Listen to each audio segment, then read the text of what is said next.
Okay, I guess get started. It's fine. I guess the first thing I have to do is call up the order. So I will do that right now. Thanks to all of you for asking up. I will say it when you're speaking, you certainly have my permission to lower your mask so we can understand. Madam Secretary, we will have a quorum. Okay.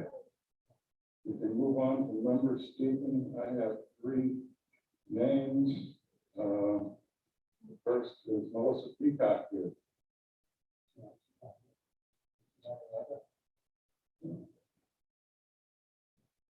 Okay. She wrote a letter. I did not get a letter from her, no. She's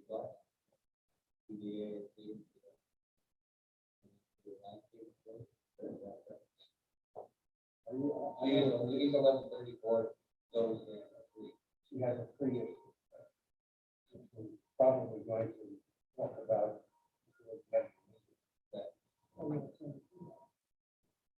So I'll let Melissa shows up, I'll let her speak. Next is, I believe we have a letter on this one, Catherine Siliberto. Yes.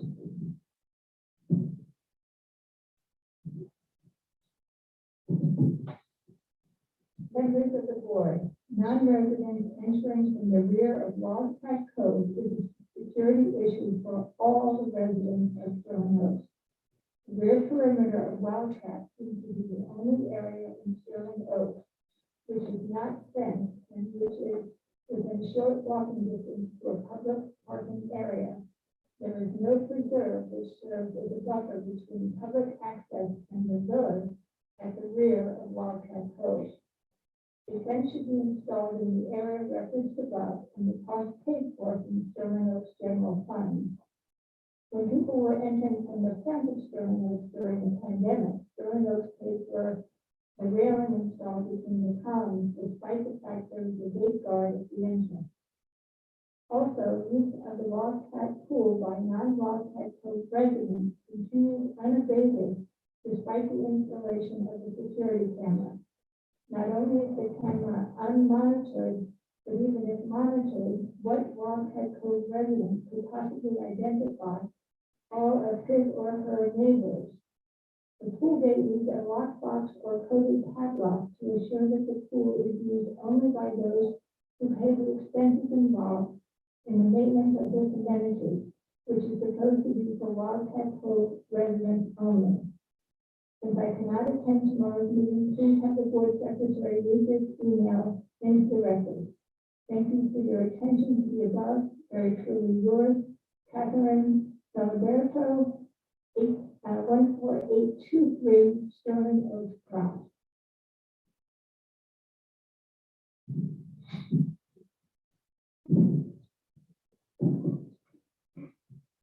And rather than just say thank you to these members speaking issues, I'm going to do it my way.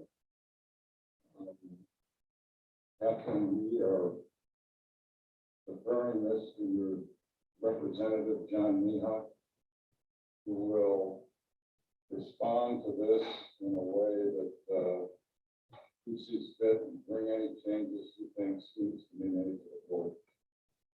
And that's all I'll say on that. No, Parisi. I know. If you want me, I can further and ask on other issues I expressed. As long as we can understand. Do you want me to use the microphone? Sure.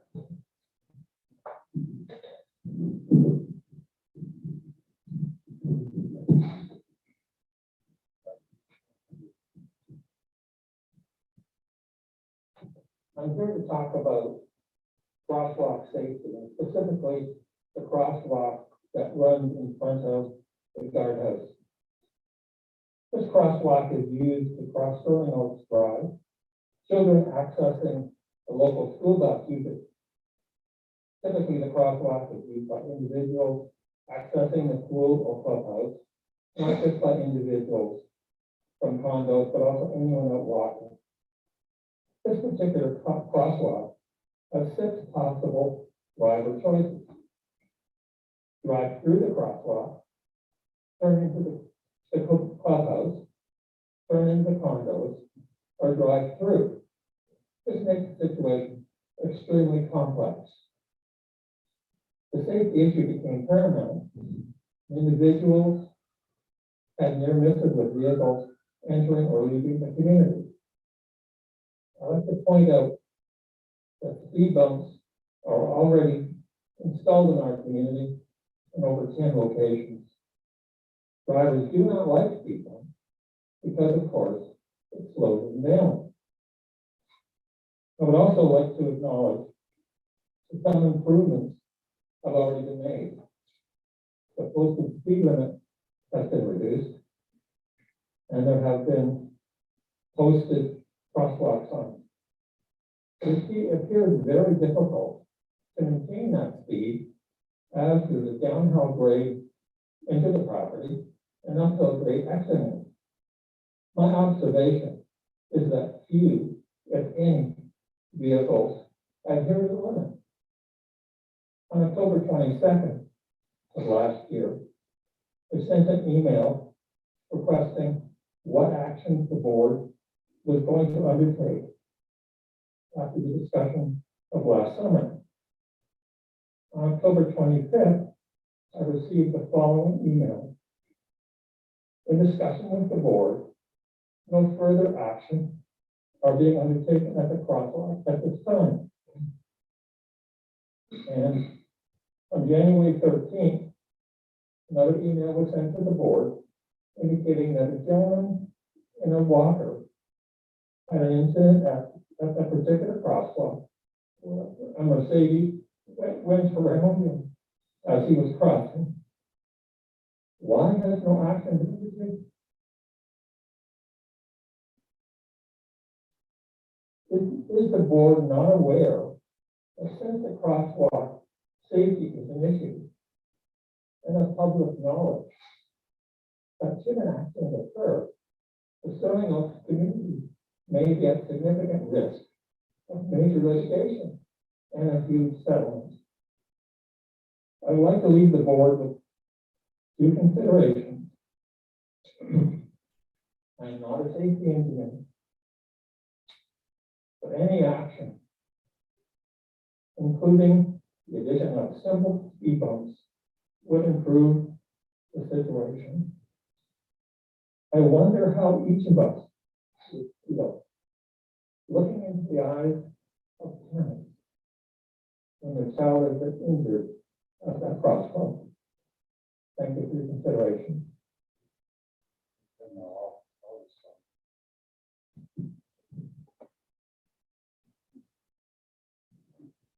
First of all, I understand your passion. We will be a mark. Look into it again. And at the very next practicable board meeting, we're going to give an answer on this one or the other. Right now, the answer is no. We're looking into it again, and it'll be yes or no at that point. Even though I understand your passion, I've got to tell you that I haven't observed or heard any outcries from the rest of the community. That doesn't make the request any less valid. It's just FYI. And at this point, I don't know what the level of interest is from the board on this, although I think it's not about the as yours. So the bottom line is we're looking at it again. We'll formally make a decision one way or the other. And mark it backwards to the next practical board and that's what we'll do. Okay? I can make one point, and that is, sorry, how do we know that other issues haven't occurred? I know of 3 issues that occurred this year that went unreported. And I think there was a majority any accident, causing someone to get hurt. I personally had close calls concerning of the places other than the crosswalk. Every incident of a close call is certainly not recorded. I'm not trying to get in an argument. No, I'm not, I just wanted to leave one point. Of course, there is a major litigation issue that you as a board are exposing us as a community to. Is that not a thing value? Well, as part of looking into it again, when I asked Mark to check with our attorney to see what our liability insurance covers at this point. I can answer the question. Thank you for considering it. Well, that's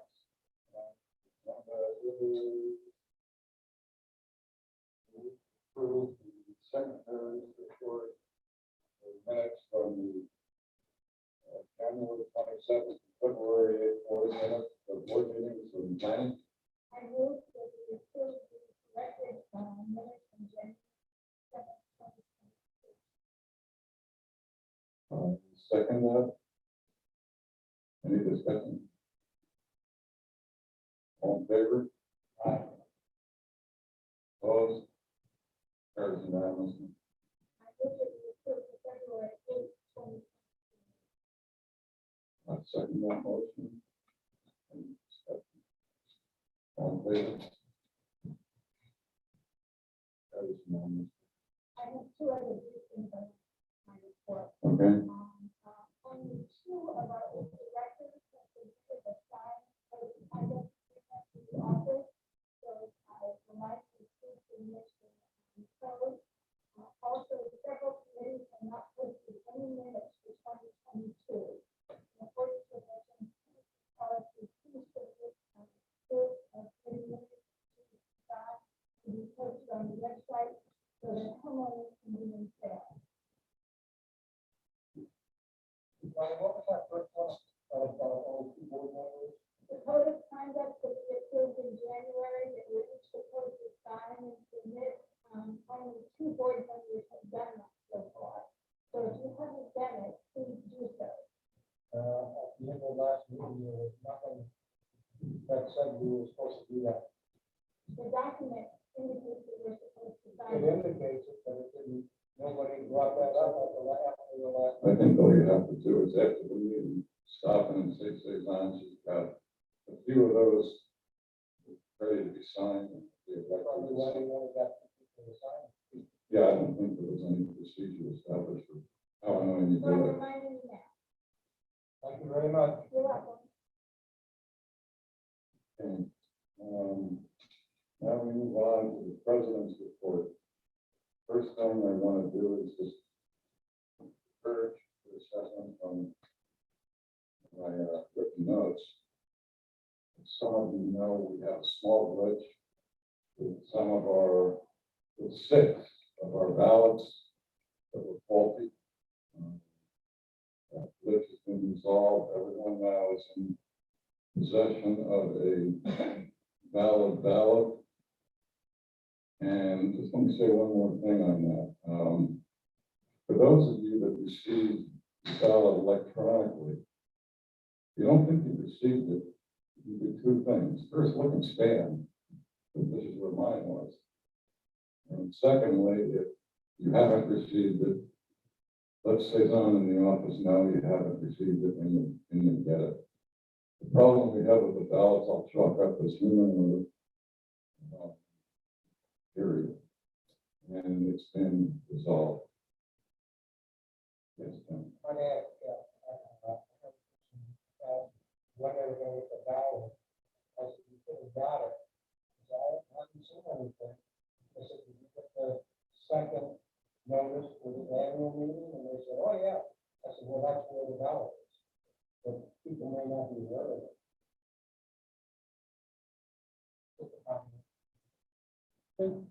Good point. I think the notice, the email title and second notice doesn't necessarily say it's valid. So some people might not worry about it.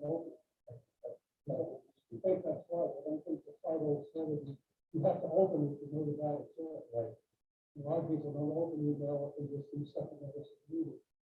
Always doing everything that possibly can to make sure that people know how to vote. There's time yet to vote. Yes, in the next news and sterling notes and the next email blast, we just remind people that if you can't find your ballot, here's what you do. Go to the second notice of annual meeting that you received and open it. Okay? Look at the stamp and see. And also stamp. So it's designed to take care of that, right? Yeah. All right, now, I had somebody, like, he had a problem, go to John and, yeah, take care right away. yeah, we're doing everything we can to make sure everybody gets the vote. I'm just competitive. It's only 6 people. Yeah. But it's still crazy. 2 of the 6 is board members. That's just, you know, I don't know, Board members are running for re-election. there's a conspiracy. I know, in Chicago, right? Who's still alive? All right, let's get on to the regular president's report. I've got 2 things to talk about today. First is our ever-growing oak trees. It's unfortunate that we built this place as sterling oaks. You'd be a whole lot better off with this sterling some other tree. But our ever-growing oak trees in the common areas as well as on people's property. Trees are beginning to create damage to property. With the common area tree, this time we have no procedure for how to deal with this kind of issue. Later in this meeting, Lanny will be making a motion to create a procedure to address this. You should all listen carefully and adopt Lanny's proposal or an amended proposal. Oak trees on the homeowner's property are also an ever-growing problem. The procedure to address those kind of issues via the ASC.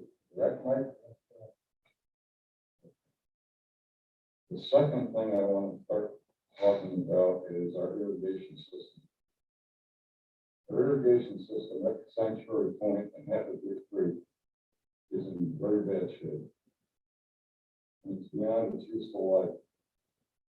It's plagued by age, use of the cheapest materials possible, and use of the cheapest techniques possible, and that was first installed nearly 30 years ago. By now, I hope that all of the board members have read the report that was sent to you. It was done by hydrologic irrigation, in which the main conclusion was that Sterling Oaks needs to replace the entire system with age, poor materials, and poor design. Later in this meeting, I'll be making a motion to approve the expenditure of $14,000 to hydrologic to create a preliminary design, the first step towards arriving at the cost of replacing the current system. So there'll be, I'm sure, a lively discussion when we get to that part of the meeting. And Russ Geiger from Hydrologic Systems is here today. Hydrologic irrigation is here today to verbally tell you what his findings were and answer your questions. With that, I'll move on to Mark for the manager.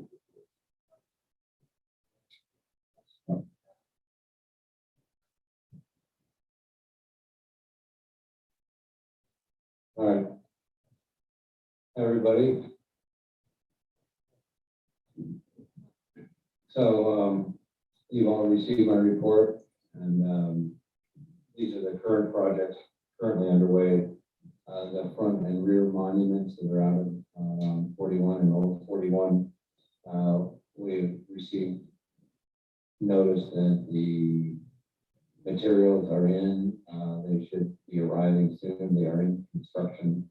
So hopefully in the next few weeks, we should see some activity down there. Cleaning, repainting, caulking, and installing the new stone and the signage on both sides of the community. Next, sort of topic is about the tennis shelter between 8 and 9. It concurrently goes with the pickleball shelter for courts, number 3. At the time that the tennis shelter was being discussed, pickleball had also contacted Naples Awning. At the same time, Naples Awning came out and looked at both spots, courts 8 and 9, and the pickleball.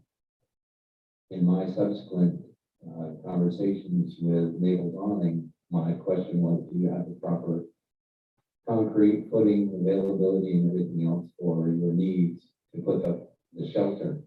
They said, of course we do. And they didn't realize that I was talking about courts 8 and 9. They thought that I was talking about pickleball shelter. So they went ahead and they started the pickleball shelter. And the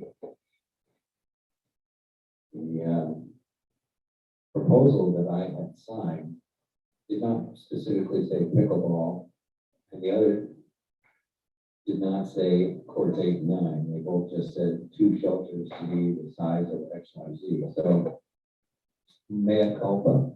In the meantime, Naples Awning is now getting ready to install a pickleball shelter, and they are also constructing and putting together the engineering for the courts 8 and 9. So we'll get both shelters. One is the original cost of $12,500. The other one was $6,850, which I asked Chad to approve, which is both within his bailiwick. So that's the story on that.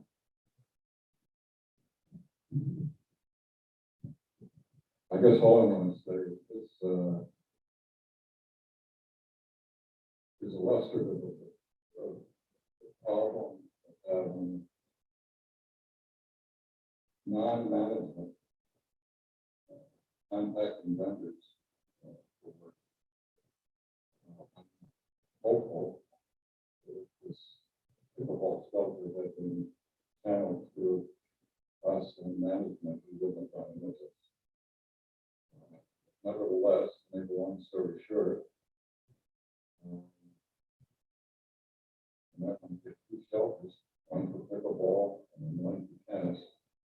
And the incremental cost versus what was previously approved is $6,000, $7,000. And works out of the farm. That's it, unless anybody wants to ask a question. Do we know who contacted people knowing from pickleball? I contacted people. It's not pickleball people. I think it was the non-working of the pickleball committee that had asked for quotes. And we got the quotes in, but the quote didn't say pickleball. It just said shelter 18 by 6 by, which is the same size as the one there. So my fault for not following up and finding out whether or not that was specifically for that area rather than that one. Because it opens in. No, nobody. Yeah, it's just kept.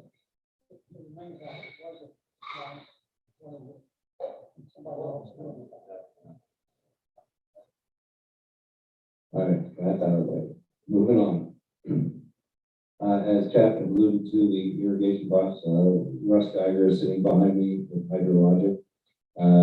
He's going to just give a short presentation about what he found out underneath the ground. I can tell you that on a daily, weekly basis, we have mainline breaks, whether or not they're the large 4 to 6 to 8 inch main lines, but most of them are what we call the lateral lines, which may run down underneath your driveway, going along the edge of the road. Those are the ones that we find that are breaking in a consistent manner. We're also finding that that's Schedule 20 PVC, which, if you go to Ace Hardware and you're looking for some of that white tubing, most of the time it's Schedule 40, which is a little thicker grade. The 20 is almost a soft enough for you to do this with your hand. And that's why after 30 years in the ground, it's brittle, and that's why it doesn't take much for it to break any longer. Paving, I did get the last and third bid for the milling and repaving the condo areas and the carports. I'm just waiting for that. I got it in verbally. I'm waiting for it in writing. And once I get that, I'm going to go out to the paving, the condo management associations. I think there's two of them or three of them that are in that area to see what they want to do about milling and repaving their carports. That is their responsibility, not the master association. That will be up to the carport, people's individual carports. Some and most of them in those areas should all be redone because of the age of the paving. So lastly, the community is really busy. We've got an influx of people from everywhere, from seasonal people to vacationers, family guests, and a very robust non-resident tennis membership.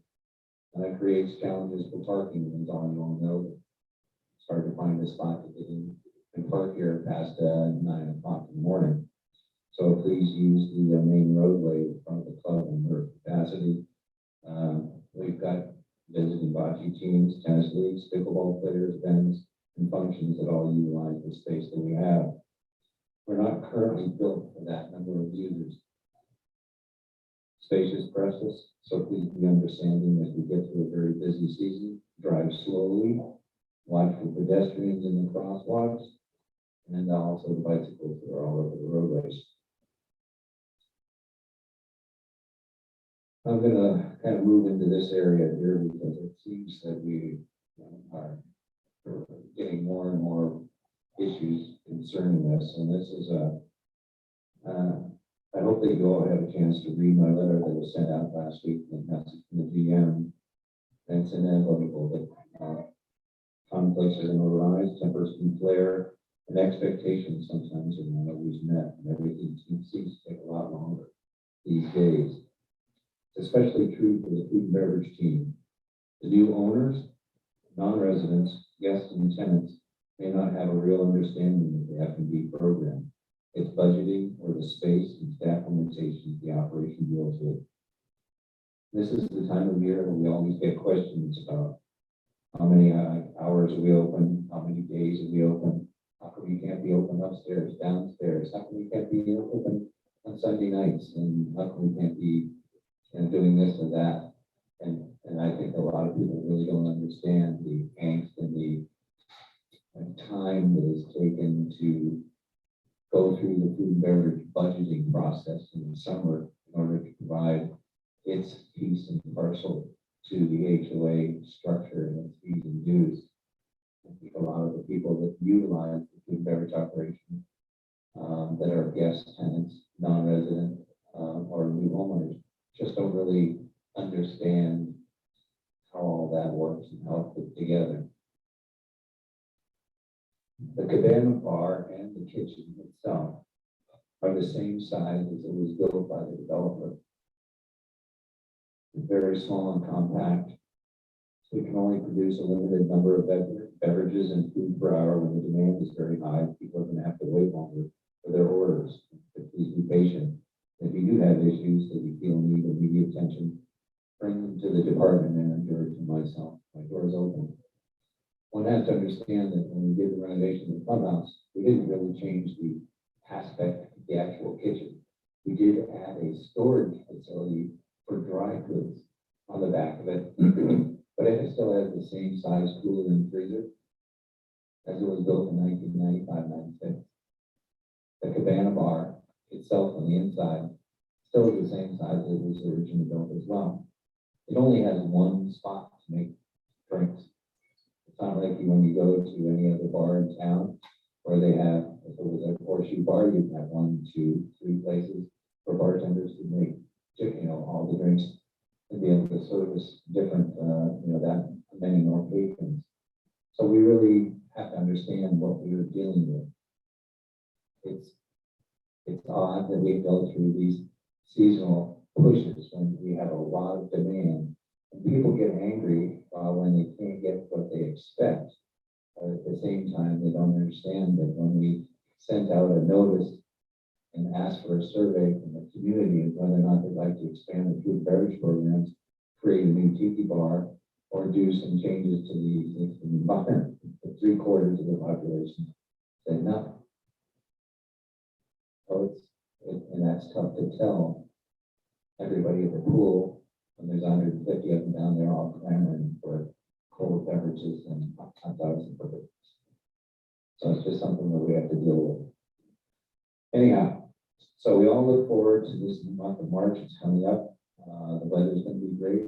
The time shifts, so it'll be later, a little later daylight, which is always good for us. I can only tell you that in order to stay in touch, and this is mostly for the people that I'm talking to on YouTube out there, is that really watch your emails, check the website, watch the calendar, keep in touch with what's going on. We really try to inform all of you as much as we can about what we're doing almost on a daily basis these days. One last note that's not on your report. Lanny asked me to just make sure we all understand that we have gone through a lake report. We go to each of the ponds. Lake Doctors goes out and checks those lakes for its dissolved oxygen, its clarity, the amount of muck that's on the bottom, kind of a pond health report. Got everything back, and almost all the lakes are doing very well, except for lake number 3, which is the little one on the entrance to the left of entrance of Wildcat, and behind the coach homes. That one was a little bit low in oxygen, so I asked them, they're going to be upgrading the aeration system there to give that a little bit better health. One of the key points for making sure that these ponds stay healthy and that they don't have any muck or debris growing in the bottom of them is because A, we use them for our irrigation, so we need that water as clean as possible. 2 is that if they ever start to fill in, like they have in other communities, dredging them out is so expensive, people wouldn't believe it. So it's better for us to keep them clean and free as we go along. That concludes my report.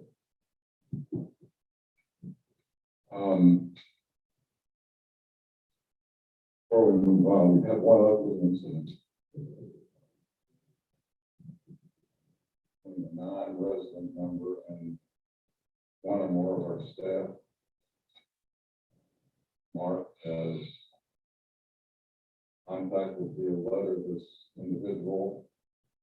I'll call it a warning letter at this point. I know there is some interest on the part of somebody from hearing more about that incident and maybe doing more. So now's your time. Anybody want to speak up? Eric?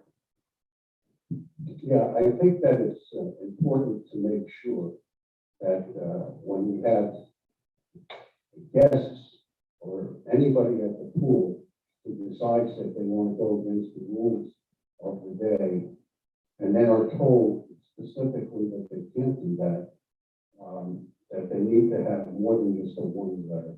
I would suggest that we give them some time out and perhaps 30 days of no amenities would be appropriate, because I don't want to see this happen again. The problem is, as Mark had mentioned, it's so crowded at the pool, and that people have to be very patient to get service properly because of that timing issue.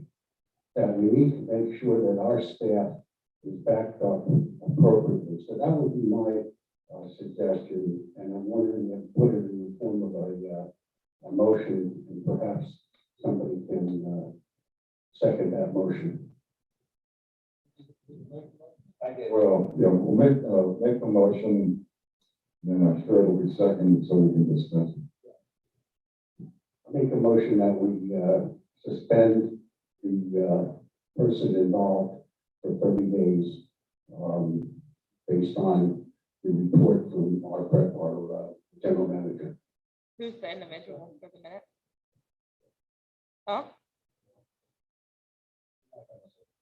It has to go in the minutes if you're gonna suspend somebody, so I need to. I don't know her name. Thank you. Is there a second? Okay, discussion. Lenny?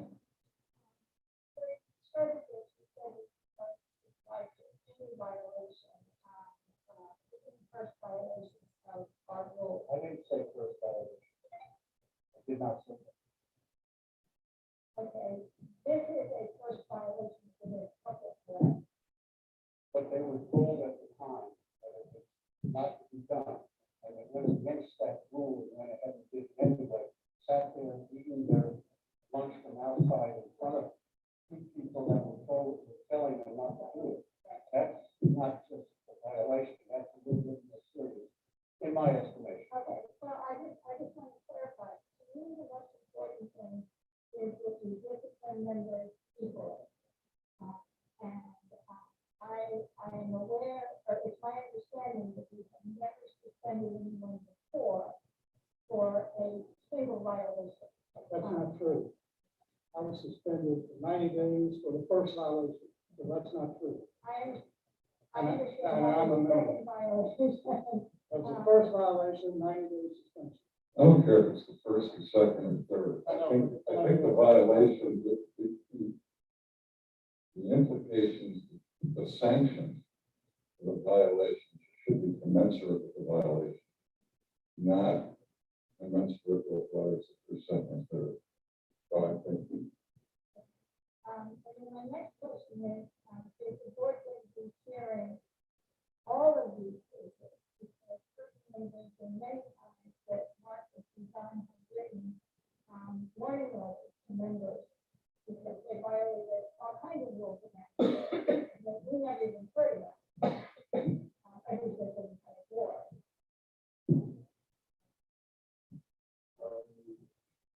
I think the board would have to hear about any sanctions that you want to impose that include a suspension. Right. But my point is that this particular case is being brought to us, but dozens of other warning letters are going out on a regular basis that we don't know about. And if we're going to start suspending people on a single violation, then I think we need a standard procedure so we know to consider that. Just from my standpoint, just two things. One is that it's a non-resident member. And I really didn't have a problem with their not understanding the rules because they're new. They just joined. What I had a problem is when they were sitting out here on the pool deck, the sign that's right behind their head specifically says, do not bring it, and says it in several areas down there. And when they were told, by the way, the sign and the rules are set, and everybody here, including you, should be able to follow those. We please ask you to abide by the rules. They basically were told, and both my staff members and my department manager both said, get out of my face.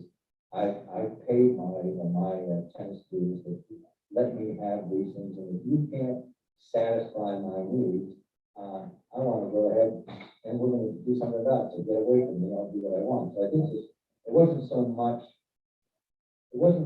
that it was a first-time offense by somebody who, like, we didn't know. And I can tell you that yesterday I wrote an email to an individual who was down in the multi-purpose room. She was having a meeting.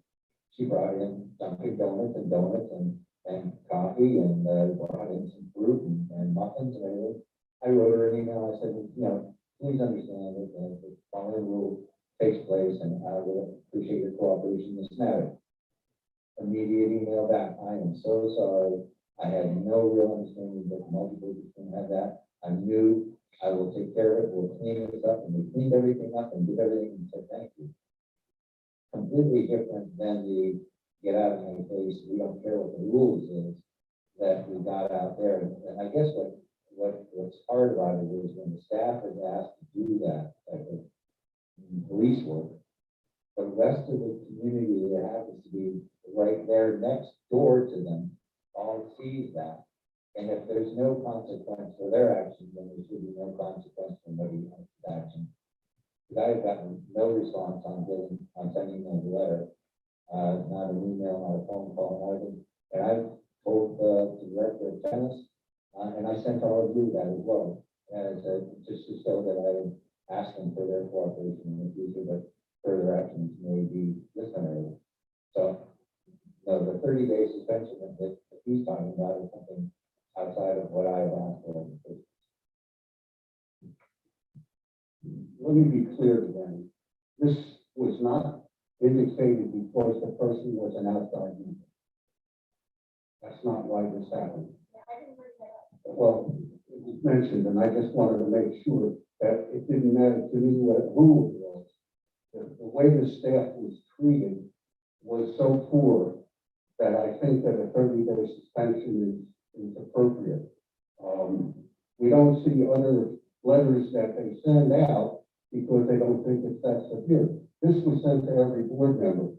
So therefore, it was significant, more significant than otherwise, in my estimation. It's simple as that.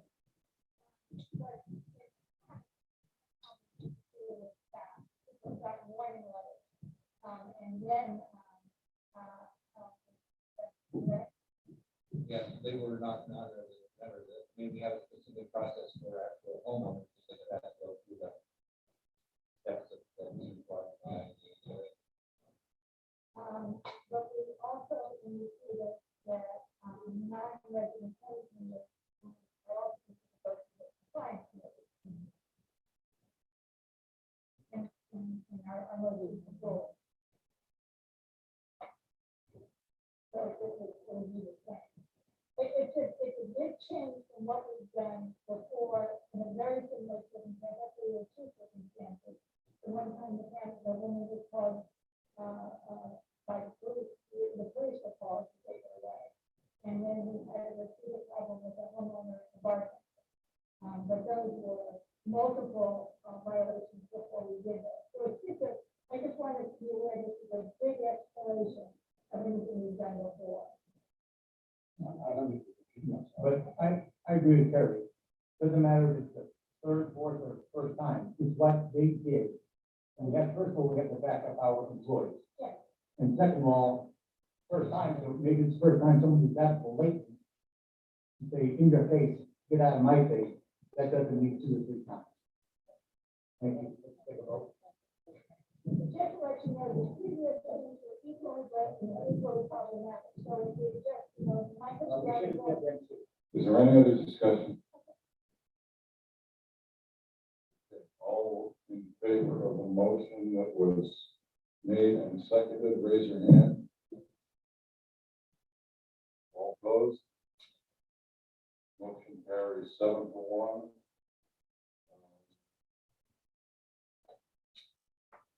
Falls in the report now, Mark, to inform this person of the suspension. And the non-resident, we're going to go through this again. I think they still need to further rules and regulations. That have been noticed that there are going to be, they have 14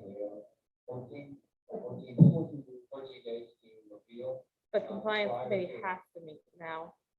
Florida statute says that the compliance committee has to meet for any suspensions and fines now. So we'll have to schedule a meeting regardless, because they'll have to meet for the ASC violations that hopefully get approved. So we'll just, once we have that date, I have a draft letter that we'll send her with that date that she can come in and have her hearing. Okay, so she still chooses. Yeah, but they have to schedule a meeting now per statute. So they have to review our decision. Regardless. Whether the homeowner is. Correct. Okay. We don't have final say about suspension. It's the compliance committee. Okay, as long as we know how to proceed, we're good then. Here's what we're going to do now. So let's go backwards.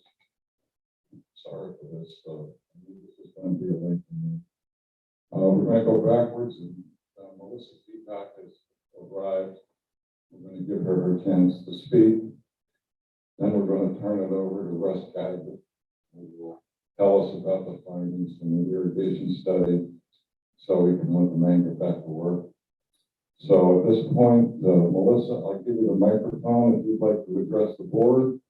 I need a mic, it's pretty loud. Oh, okay. Don't mind if you're fighting with my mask. Let me take the mic. Easier for the YouTubers to hear. The whole 9 of them. Thank you all for accommodating me, and I apologize for being late when we get to the meeting. I'm Melissa Peacock. I live at 1134 Silver Strand. I am an original owner. I have lived here for 24 years. Just recently retired. And I am caught between two of the committees. So I am bringing this to the attention of the board and hoping to get some better resolution. I was cited for a driveway violation, which, because my driveway is cracked and deep, which I responded back to the staff when I first got that, and let them know that, okay, got it, we'll see. I looked into how to take care of it. I looked at a couple of different options. I realized that the source of my problem is a tree, which is on common property. And I know this is an issue you guys are talking about, so it's sort of very relevant to today's discussion. In fact, I have 2.5 trees, 2 trees and one that I share with a neighbor that are, and I live in, of course, the old neighborhood. So these are really large oak trees. The offending tree that is underneath my driveway and at the foundation of my house as well, and just dealing with my driveway, is 24 inches in diameter. It is a very large tree. It is one of the original trees that was here. I actually put in for a modification. That was addressed, and at the time I was like, I don't want to have to cut down this tree. I love this tree. And I was told, you can cut the roots, you can do what you want to do. It wasn't clear. I don't know that it was clear to the staff at that point that it was on common property. They just kind of knew where it was. And then I got a certified arborist to come out and take a look. He said to me, you cut the roots, or I looked into the cost of putting in a root barrier. That's going to last you a very short period of time. The roots are going to grow back onto your foundation and under your driveway, because that's the way the tree is growing. And you're going to continue to have problems. And in fixing your driveway, you're only going to do a temporary fix to your driveway, because you're going to have a problem shortly thereafter. Mark came out with Brightview. They took a look at it. They agreed the tree is a problem. I wrote another modification to actually have the tree removed. And that went through the architectural skid. At the same time, I put in for a paver driveway modification. That was the decision I made that I was going to, how I was going to fix my driveway. My driveway has been approved. In that same period of time, I got a notification of a fine. Once they got my driveway paver contract, I have been given a reprieve on my fine, because it's going to be a minimum of 12 weeks. More or less, anywhere between 12 and 20. So we're talking about early May to start with, before they're even going to get to a driveway. I still have had no resolution from landscape about the tree on the common property. I'm asking the committee to come to some kind of resolution for the removal of the one tree. which is on the common property, which I know is the responsibility of the HOA to deal You stick around, While you all talk about all of that. if you can stick around long enough, you're gonna get a resolution today on your specific request. And you're also gonna be able to listen into Lanny's proposal in general for what we do about common area trees. I mean, and I've talked about this with the staff. I recognize that it's an ongoing issue. I'm sorry. But I feel stuck between the two committees. Well, it's been, as I said earlier, there really wasn't a clear procedure for how we deal with common area tree problems, there will be now. And there's a clear distinction between what a person does with a personal property, that's who the ASC. And what they need to do with a common area tree problem, that's gonna be through the landscape committee, as you'll hear shortly. And your specific request, we'll get a decision for it. Appreciate that. Our next thing we're gonna do in order to let Mr. Geiger get back to work, is hear from Russ Geiger, who is the gentleman that conducted a hydrologic study. And Russ, floor is yours. Russ Geiger.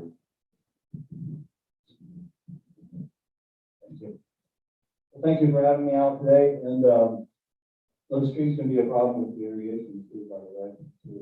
Maybe you had some dug up already. Anyway, my name is Russ Geiger. I'm with Hydrologic Irrigation Design and Consulting. We're out of, Lee County in the Stereo area in Fort Myers. We work all over South, all over Florida. We came at the request of Mark to address the system here at Sterling Oaks, and we did what we call a site assessment, included a performance audit and so forth and so on. The report, according to Mark, has been distributed, and as opposed to running through that, which would take, and we're going to get through the detail, way more time than what you would prefer to spend today. And we have a lot going on. So I'm going to just generally summarize what the report is saying, and then just offer a little bit of recommendations thereafter. An irrigation system such as the one here at Sterling Oaks is comprised of several different systems, subsystems. You have pipes, you have sprinklers, you have electrical control, you have filtration, et cetera, pump stations. I would say, with the exception of the pump stations, there's two here at Sterling Oaks, with the exception of those two pump stations, you unfortunately fall, in the category of in need for all the other components, especially to control the electrical and wiring and the piping elements of the system.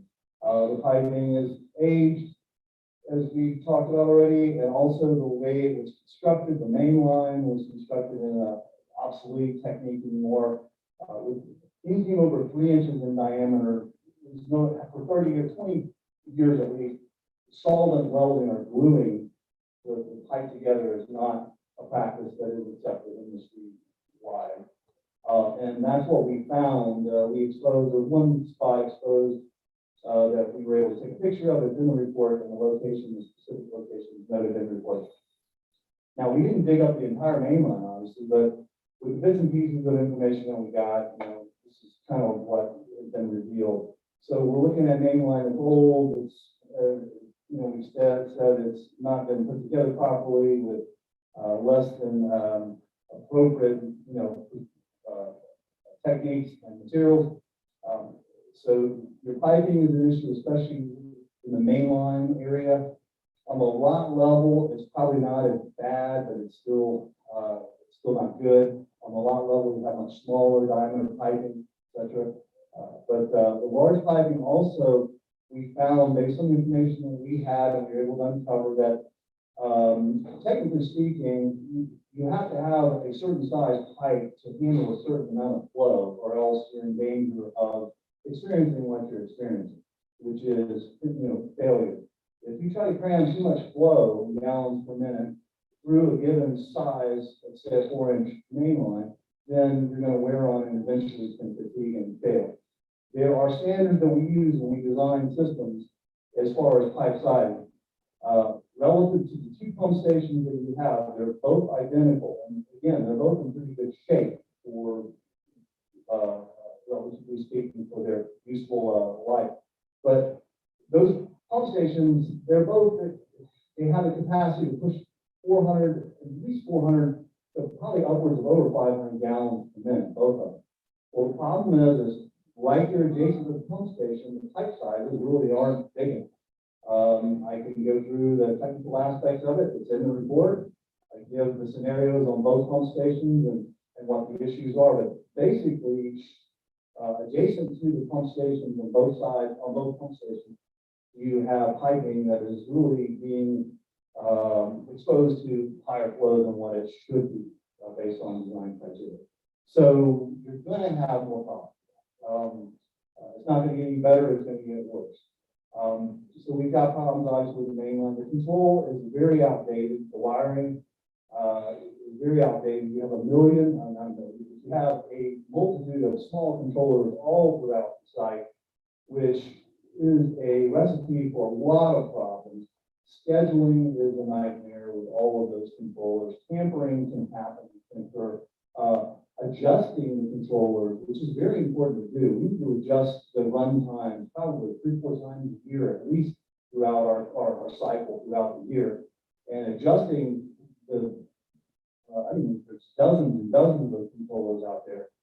It's not a good thing. It's not efficient. So it's not being done properly, I'll just say. So that's a problem. It's an antiquated system. So you really could do much better with a more state-of-the-art control system. And then lastly, I'll just say at the lot level, your sprinklers and your rotors and your heads that are doing the delivery of the work, because of the age and because of the way the developers, they just go in and blow out this irrigation situation when they're developing. They don't do a good job. I see communities all throughout the Collier County area and Lee County area. They're all the same. They're done extremely on the low end, and they're done quickly, and there's all kinds of problems associated with them. And you guys qualify for just about all of the problems. It's in the report. Again, there's problems with not enough heads on zones in a lot of areas. There's problems with the spacing of heads being too variable in a lot of areas, et cetera, et cetera. There's lots of issues out there. So on the distribution level, a lot level, as we say with the sprinklers, you're challenged too. It's a very simplistic design, which does not lend itself to efficiency at all. You're wasting probably as much water as you're pumping. You could probably, if you had a state-of-the-art, modern design irrigation system, you could probably get the same result that you are getting right now with using half the water that you're using. I know that sounds crazy, doesn't it? But it's true. Look in the report. I pointed out it's sickening to go to every area you go, and you're watching the street getting watered. You're watching the sidewalks getting watered. You're watching all these areas that just lend to inefficiency and wasting water. Fun fact, in the next 5, 10, 15 years, the water management district, the state of Florida, for this area, is going to come visit you and say, hey, guess what? I know you got a 300 million gallon allowance for the year annually. Well, we're going to ask you to reduce that by 50% or whatever. It's coming down the pipeline. There's 1,000 people moving here every day in Florida, et cetera, et cetera. Don't even talk about that anymore. So you've got issues with the major components, and you need to do something about it, or else the cost of ownership will continue to escalate. So, and I would say this isn't an easy quick fix. This isn't, something that's, you're going to go out and fix in, a quick go or with a few bucks. This is going to be something that you're going to have to wrap your mind around and plan for. And it's a process. So I mentioned in my report that, you should begin the process of replacing the system, planning the process of replacing the system. And eventually I would recommend to replace the main line and control first. And that would require X, Y, Z, but it all would require a design and that we would work from to get from point A to point B. But I would recommend getting the main line, the control fixed and replaced first, and then I would recommend going to what we call the lot level and addressing the system at that level. You have a very common example of any home, single resident home or even condominium structure on the property. There's no flexibility around any of it. It's all being run by one zone valve. And so that means that the shrubbery around the house is getting the same water that the lawn is getting, which is a no-no. And also the way the shrubbery is getting its water is by the spray heads that are around, tucked up next to the building.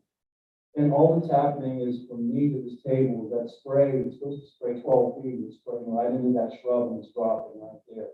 So you're wasting an incredible amount of water because you don't have the right design out there and you've got a challenged system. The right design would include a low flow, low volume circuit to handle the shrub lines around the structures, and then another flow zone to handle the lawn, the turf areas.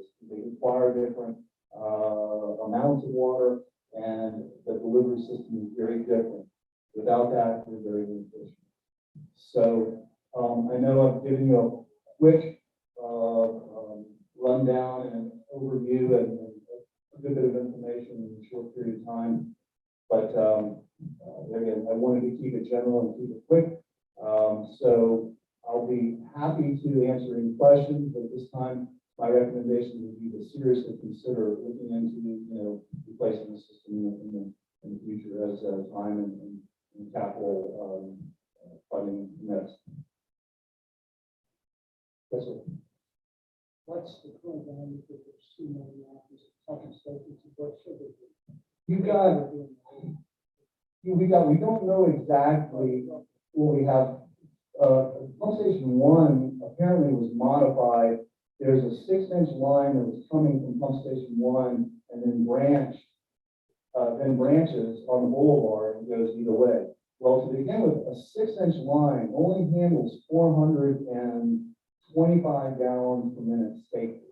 A 6-inch line, a single 6-inch line. Those pump stations, I guarantee you, in the middle of the runs are pushing more than 500 gallons. So you've already got an issue there. Pump station 2, you've got 2 4-inch lines teeing right from the pump station.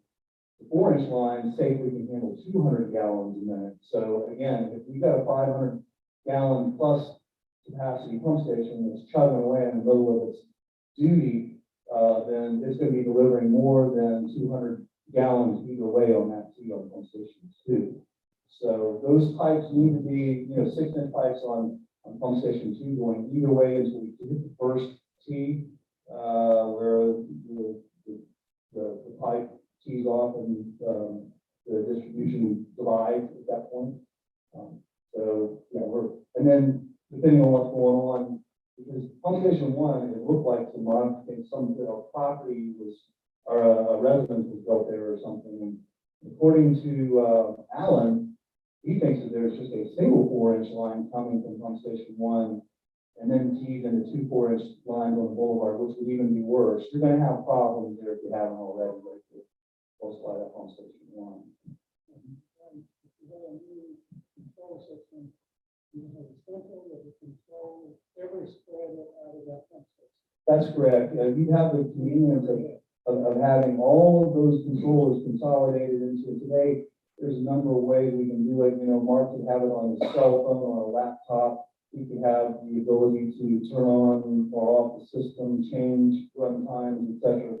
So it would be very, very a lot more convenient and flexible. And also there's other elements that I don't want to get into the weeds with, but the new control systems, they actually are smart. They learn the flow of every zone that's running out there. And if something diverts from their learned flow, then they'll turn that station off. So in other words, what that's all designed to do is let's say you have a head bus out of the ground, and you have one of those geysers, going off there, and this is Smith's Lot or whatever.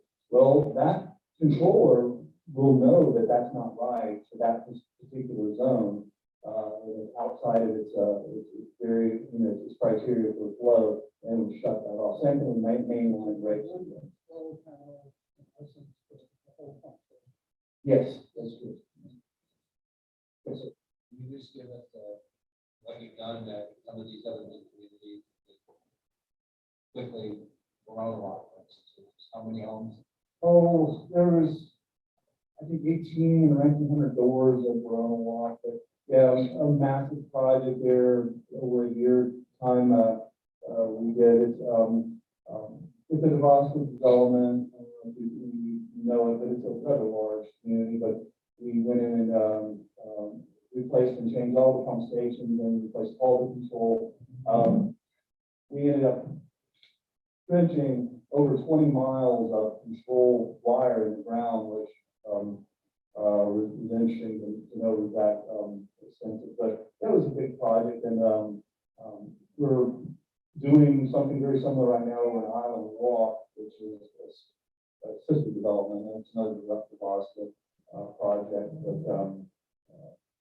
but here, again, I think the pump stations are good here, but, unfortunately, we've got just, a very old and, maybe a compromised system that was originally installed and designed.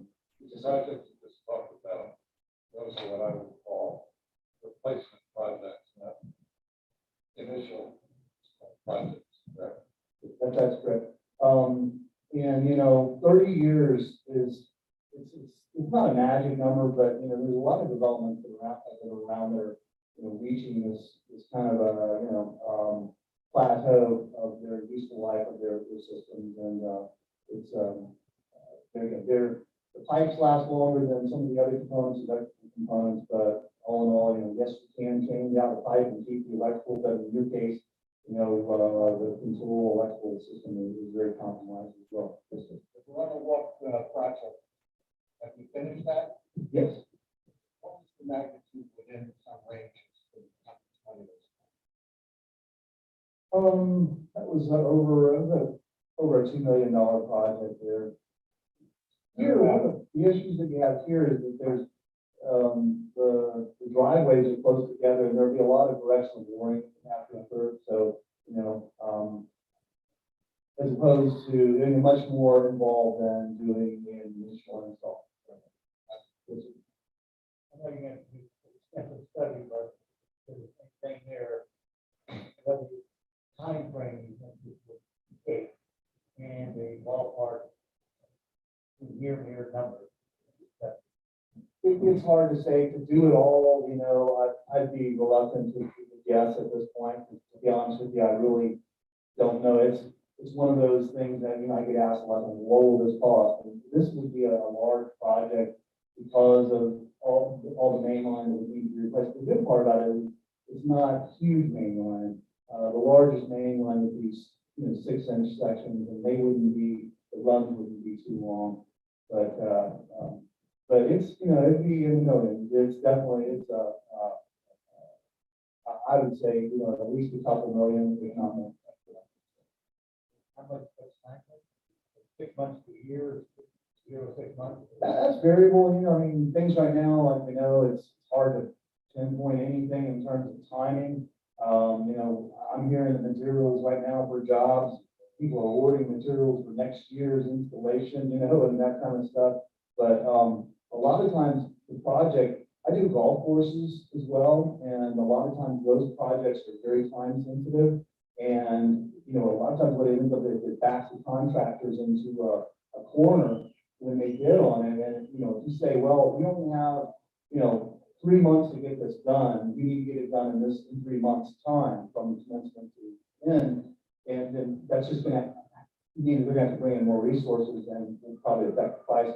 So, when we start talking about how much time, typically, a full-blown project like this, I would say would take several months to do on a normal, basis, not on an elevated, escalated basis.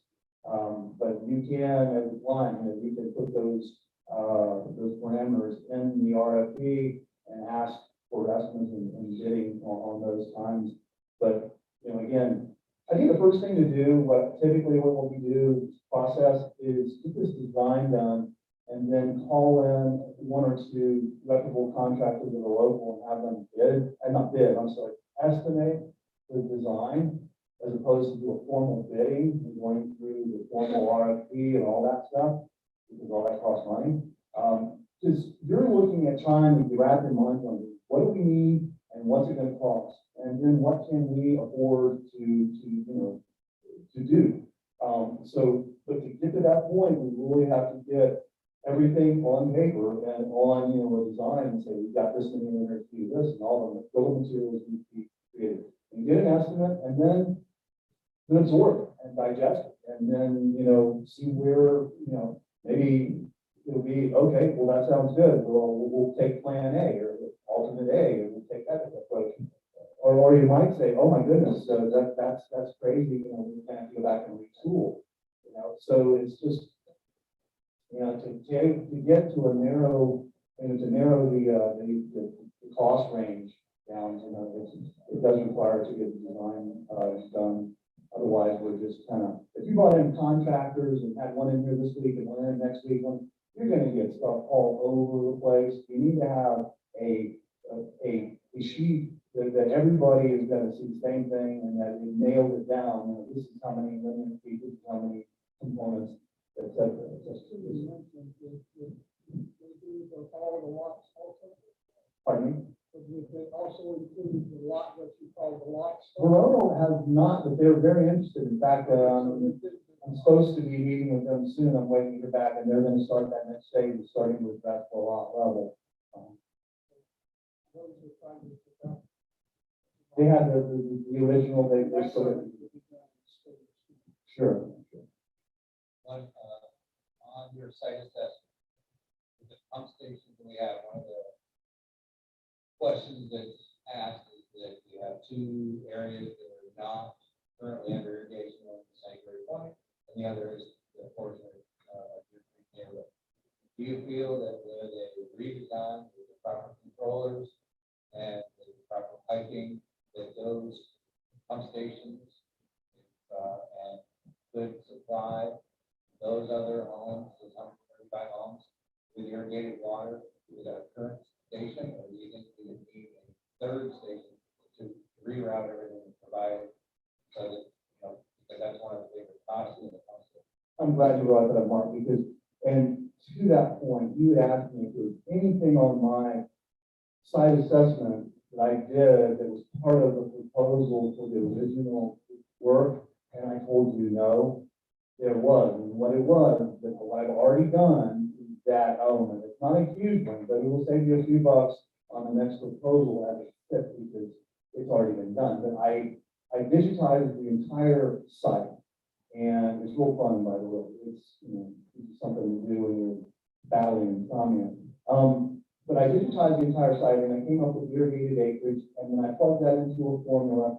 It's in the report, and it spits out the GPM that would be required to meet that area, that irrigated area. It came out that we had a little over 38 acres of irrigated area here at Sterling Oaks. And you have two pump stations that have the capacity. Well, in that 38 acres, when you churn it out, as it is in your report, you can see the map if you really want to. It comes out at 900 GPM. Right now, you've got two pump stations that both can do 500 GPM. So you have, theoretically or technically, you have the capacity in terms of pumping with the two pump stations that you've got. The question is that the sanctuary area is a little, yeah, that's what I was going to make sure I wasn't using another word. Sanctuary is the word I was trying to describe there. That's a little more remote and relative to the property. And to get the water there, again, we have to look at it and study it and see, but I think there's a good chance that pump station 2 can handle that other part of that area as well. And so you wouldn't need any pump station, but I need to look at it, I need to see how far it is, because when we design, we look at size of pipe, and we also look at pressure loss over linear footage. And so we have to keep those two things in mind, but I do know for sure that if we were able to use pump pump station to supply that area, we have to put in a larger, main line to supply it to that. So, The pump station closest to the plant does actually have a smaller line that does some common area almost to the intersection of the plant now. there's a pipe that runs all the way out there. Yeah, not all the way, but that last corner is a common area. And there's a two-inch line that was run a few years ago. The only point I'm making is there is actually right now a common line. We would have to go out and we'll call it southeast, run southeast out of the pump station to at least probably have to come out with a 6-inch pipe and run for a good ways towards that part of the zone. Look, we're clearly gonna go to the next step, which is to, I believe, which is to create a preliminary design plan. I think the remaining issue is that we want a preliminary design plan just to retrofit what we have, or do we want a preliminary design plan that not only retrofit what we have, but to extend it out into sanctuary 1, 2, 3? That's, we have to decide what we want to ask for. I'd like some discussion of that. First of all, is it clear to everyone what we're going to next step? And then, so, what do we ask for? If I may, but then I'm sorry, the design proposal that Mark has right now with regard to that does include that area. So, Extending it? yes, when I proposed for the preliminary design, it did include that area from a design standpoint. Whether or not you guys want to bite that off ultimately, and deal with it or not, but it did include that area in design. So Yeah.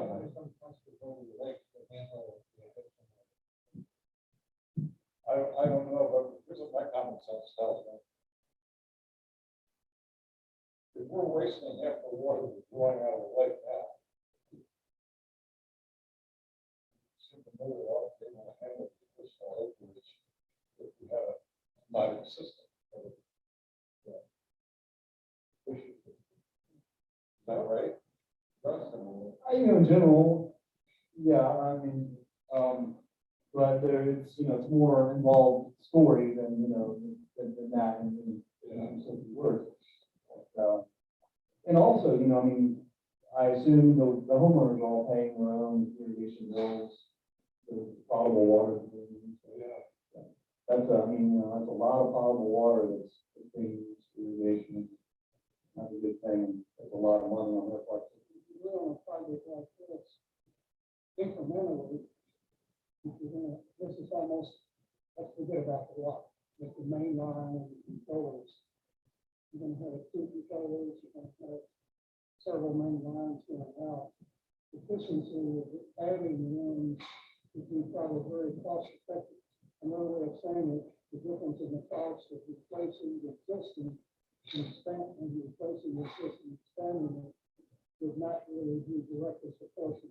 You follow me? I follow you that that's something that would require a little bit more study to really for me to feel better about saying, yay, nay, or this is too far. But in general, would you agree with that?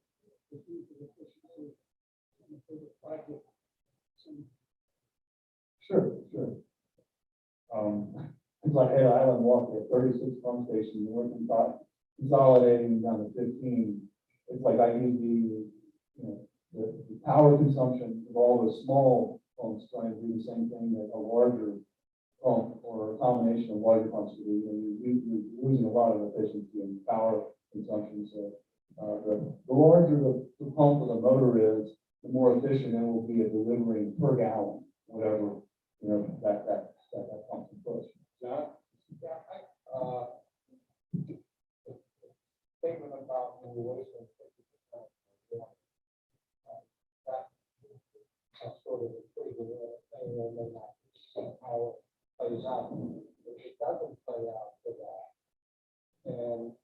don't have enough water in the pond, what do we do to supply the water?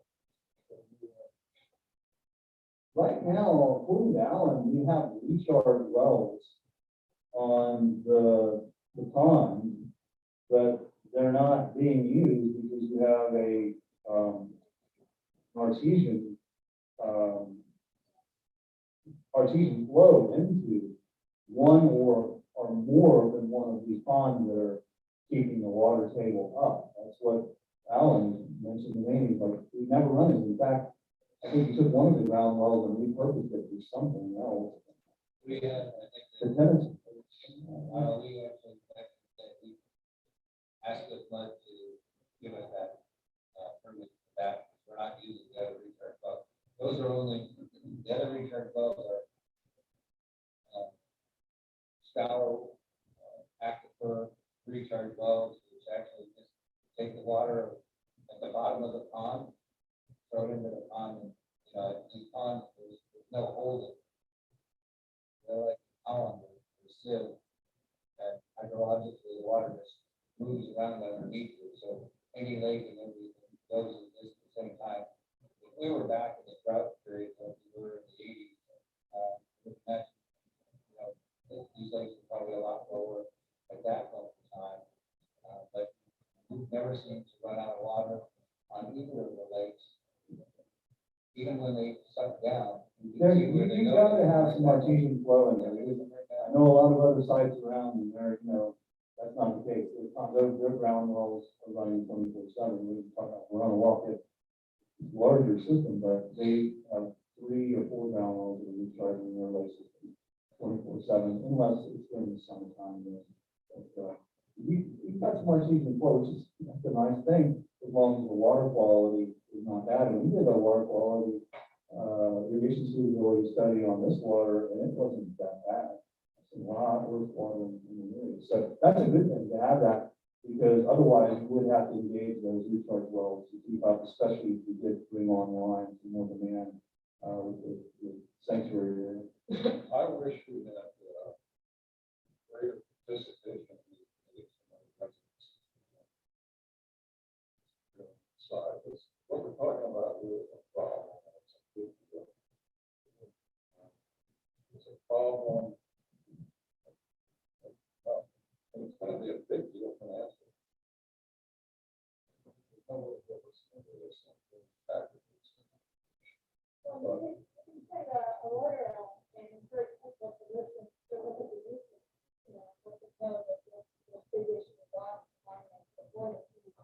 Well, with that, sidetrack, I'm prepared to make a motion to approve an expenditure of $13,750 for preliminary design plan. Irrigation.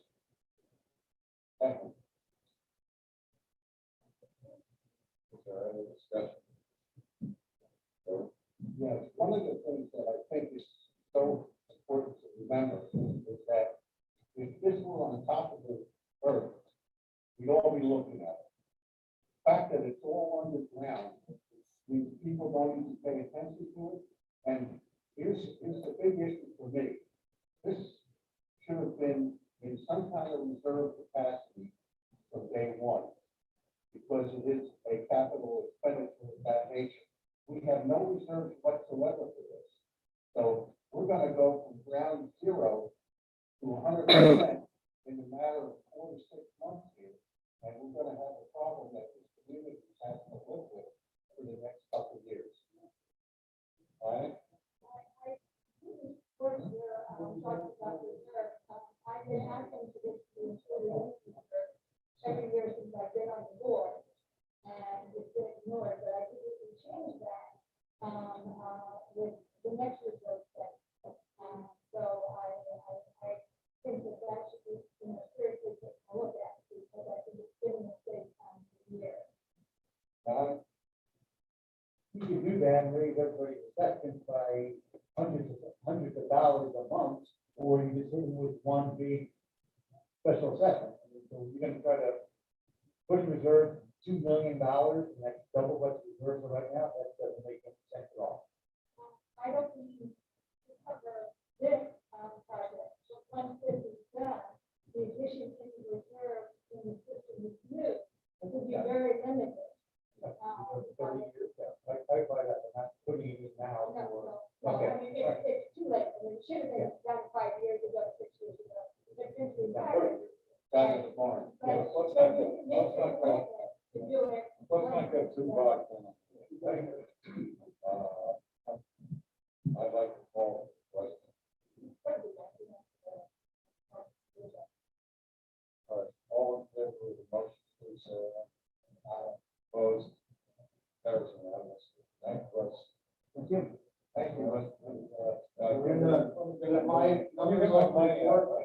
Numbers on, my numbers on the board, if I have any question, and thank you, Paul. I just wanted to respond to Michael's question about water. Pond 5 is down so low that our tap has been off for a month already. So, unless something changes, there does not appear to be enough water in Pond 5, which is the pond, you know, the disconnected to 6 is their street, right? Those are the ones, so it is definitely a potential problem because we can't even run it back. And this is gonna be, it's early to shut it off. Already. Okay, how about the treasurer's report? All right. I just got the numbers last night, so I'll give you a quick snapshot of where we are. You can't put too much stock into the first couple months, you won't get any trends, but we're starting off the year very good. Those couple balance sheet items, operating cash is $570,000, total cash is $2.1 million. Long-term capital fund is $306,000, and their delinquencies are $20,000. In the month of January, we had net income of $24,000 versus a budget of $17,000, with favorable variance of $7,000. Dennis is doing a good job and had a favorable variance of budget of $6,000 for the month, mainly due to increased membership. Food and beverage had a favorable variance of budget of $6,000, and G&A had also had a favorable variance of budget of $6,000 for the month, both due to timing of expenses. Common areas had an unfavorable variance of $12,000 for the month, due to timing variance of reserve maintenance and irrigation expenses. Pretty much it in a nutshell. Any questions? I just have a comment. I just wanted to point out that probably the first time in a long time, food and beverage has really pulled their weight over the last couple of weeks and months. And they should be recommended that they've done a really good job. It's been very tough to handle the interest of so many people over the pool and so forth, but they've done a wonderful job, and that the numbers indicate that as well. I agree. Okay, moving on, the line, we're gonna have a COVID update. Sure. The good news is, the French church has.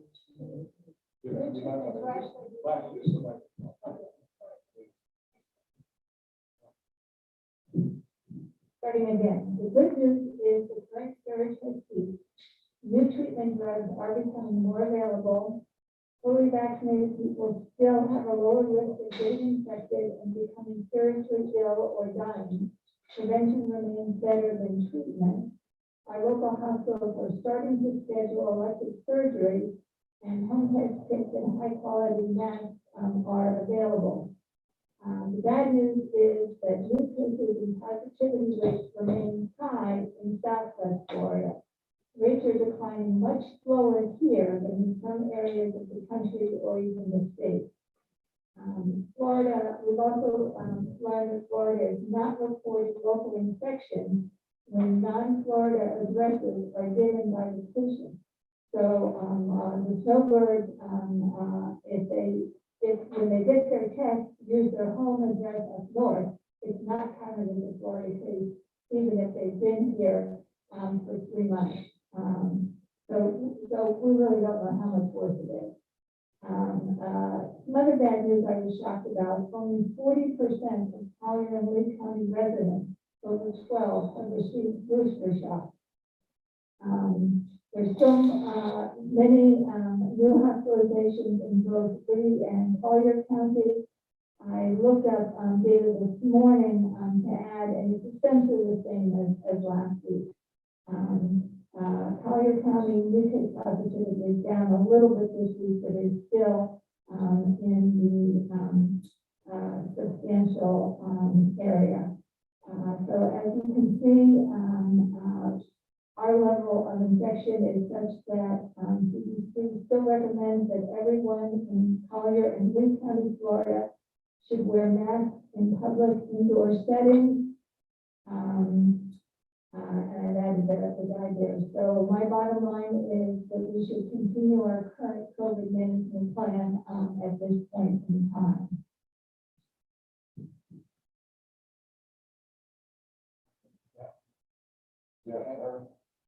Yeah, I'd like to amend the plan for outdoor masks for staff. I think that terrible. Yeah. I know where you're going. All right. I'd like to start with all of us understanding what are our current restrictions / recommendations for this community. Other than, I know we have masks for the outdoor servers, right? What else is in place?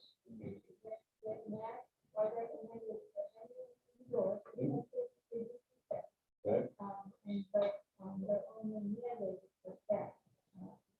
They're also mandated in student centers. We have standards for people, if they are infected, they're supposed to report their close contact. So we don't understand what we have in place. You also have a limit of 8 people are supposed to be in the fitness center at one given time. Right. Well, I would like, Being open in here when there's over, is that right? I'd like to make a motion to amend this plan to do away with the masks for the staff and the pool setting, and also the restoration of bar stools and bar. Effective immediately. Do I have a second?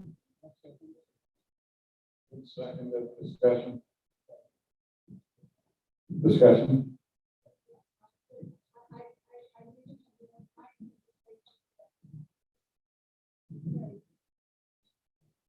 Well, first of all, I disagreed with it the first time, so it's consistent for me to say it again. I'm just trying to see if I have more support this time than I did last time.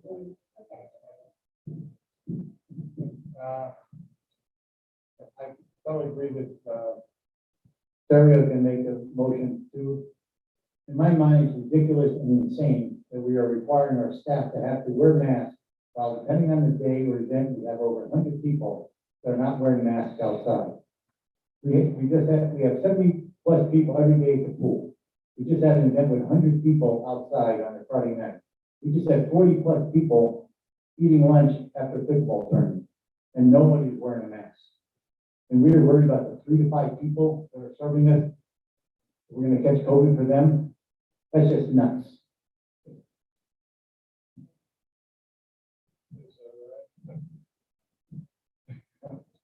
Any other discussion?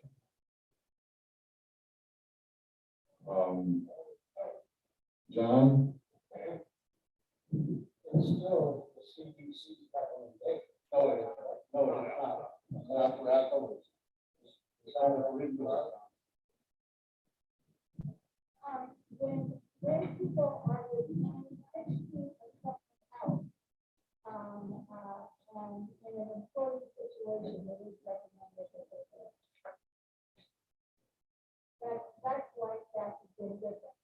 Is that we had a lot of elderly, members and homeless, who, for whom, the infection can still be, extremely serious. And we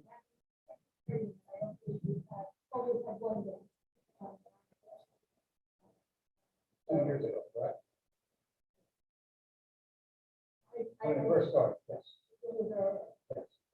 All right, we have a motion on the table. The second is to eliminate the requirement of our staff wearing masks outdoors, and it goes on to ask that we restore the bar stools to their usual. For my request for other people. I could name it. Do you have that motion, Suzanne? Yeah. All right. All in favor, say aye. Aye. 1, 2, 3, 4, 5. All opposed? 5 to 3. Motion carries. Okay. Moving on.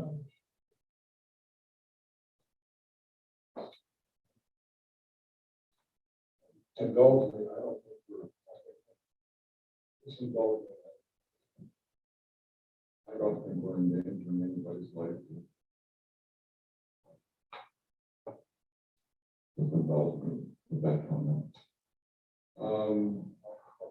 Next is architectural standards.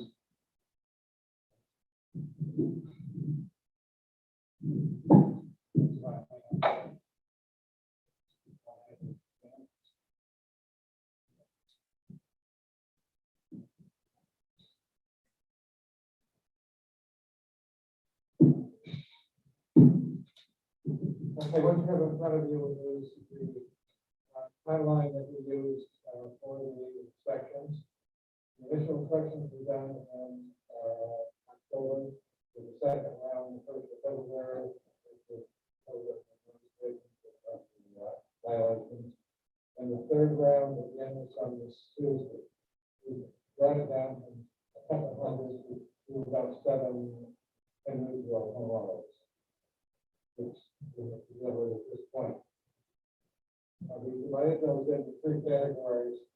The green category, and the high frequency are those violations where we can give a $100 fine, and we have shown up and manage the remediation of the project. I clean the roads, working. The second group, the blue group, is where it's much more serious. We produce through the ongoing problems. With the where we can't leave. And then we'll talk about the orange group in a minute. So what we need to do is I'll make a motion to handle the green group as a group. And then we found sort it out in the minute. You got a second?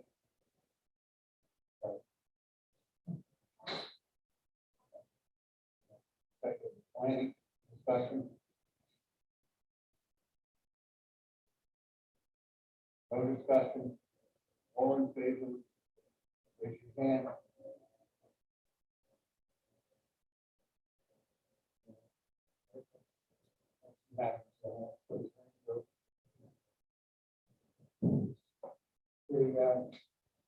The blue group are basically 2 groups and this is there with start time for the past couple of years.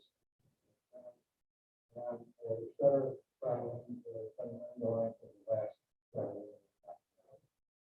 So the recommendation there is a motion to find each of the homeowners to pay after 10 days until the violation is corrected.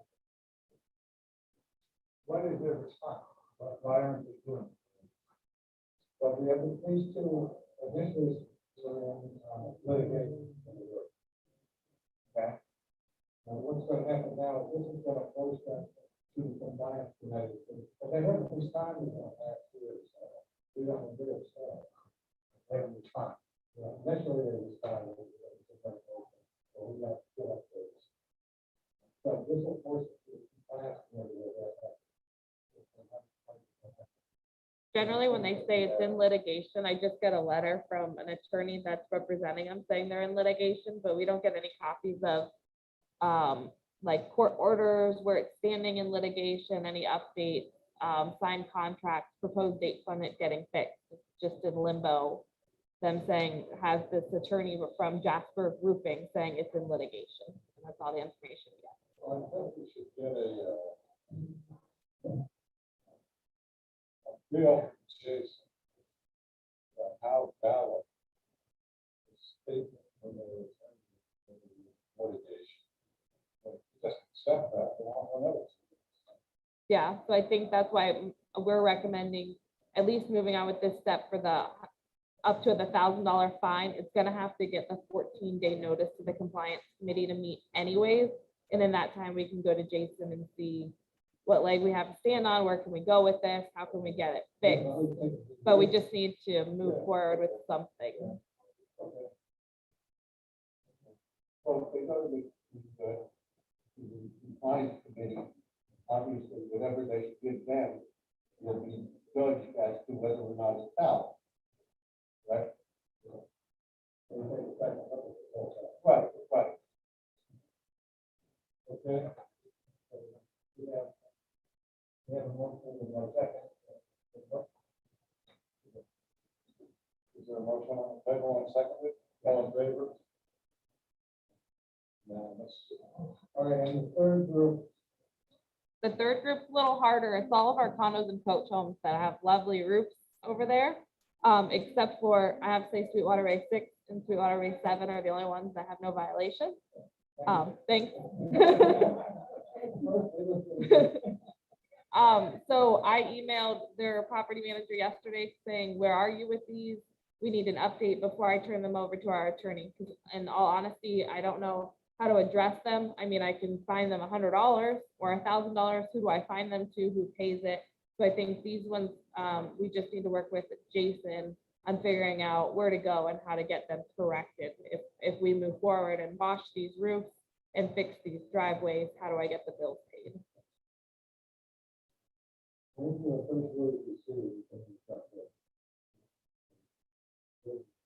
Well, the first roof on the corner, I know you guys haven't questioned, is that one building, Sweetwater 9, is scheduled for March 6th. So you don't see that one on the list because I personally contacted Trafford Pressure Cleaning and confirmed that they have it on schedule. That's just their next available. All of these ones in orange, they don't have any contract with Trafford, and the property manager hasn't told me that they're under contract with anybody.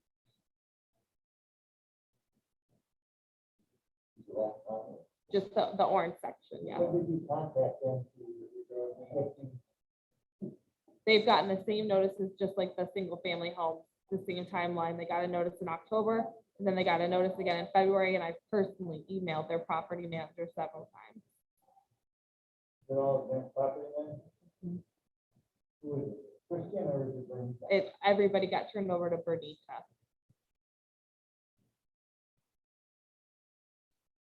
What do you think we should do, Joe?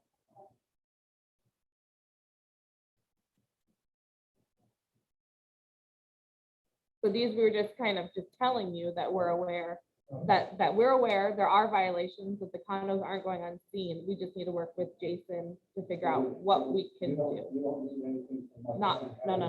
Not, no, Just letting us know that something. correct. I will follow up for Rita. My property manager also has a young with her, so I will send her an email saying what the hell's going on. Yeah, that'd be helpful. Okay, thank you. Moving along, I don't think we have any old business to discuss. Oh. Landscaping. Thank you.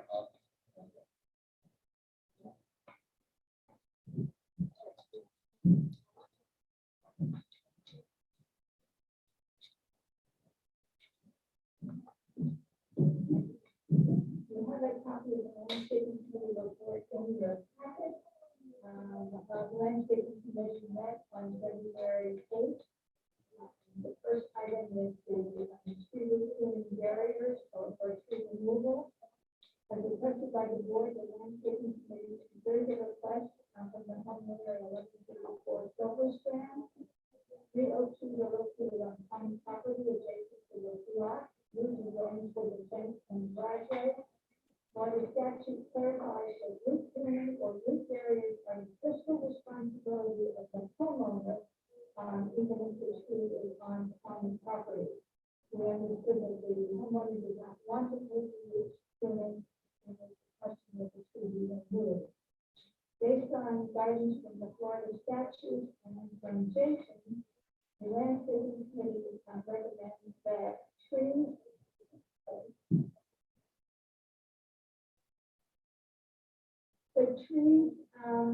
on common area property will only be removed if diseased or dead. If a homeowner wants root trimming or root barrier, they must submit a request to the AFC. The request will be passed on to the landscaping committee for consideration. If the landscaping committee approves root trimming or barrier, the homeowner is responsible for trimming. However, the landscaping committee recognizes there are aging oak trees may cause more damage to private and community property. We also understand that root trimming and barriers are temporary fixes that they've been successfully used on properties for as long as 10 years. A long-term plan may include developed to gradually remove the most problematic trees and replace them with other oak trees planted in more appropriate locations. The landscaping committee has requested a survey of all our common area trees to determine their health and those that are causing property damage. Right now, will develop a report that the landscaping committee will review and bring additional recommendations to the board. At this time, I move that the board support the landscaping committee recommendation that trees on common area property will only be removed if diseased or dead. If a homeowner wants root trimming and or a root barrier, they must submit a request to the AFC. The request will be passed on to the landscaping committee for consideration, and if the landscaping committee approves root trimming barrier, the homeowner is responsible for payment. I'm gonna second that to start a discussion. I have a question. Well, hold on. I second it, so start discussion. Yeah, I've got a question.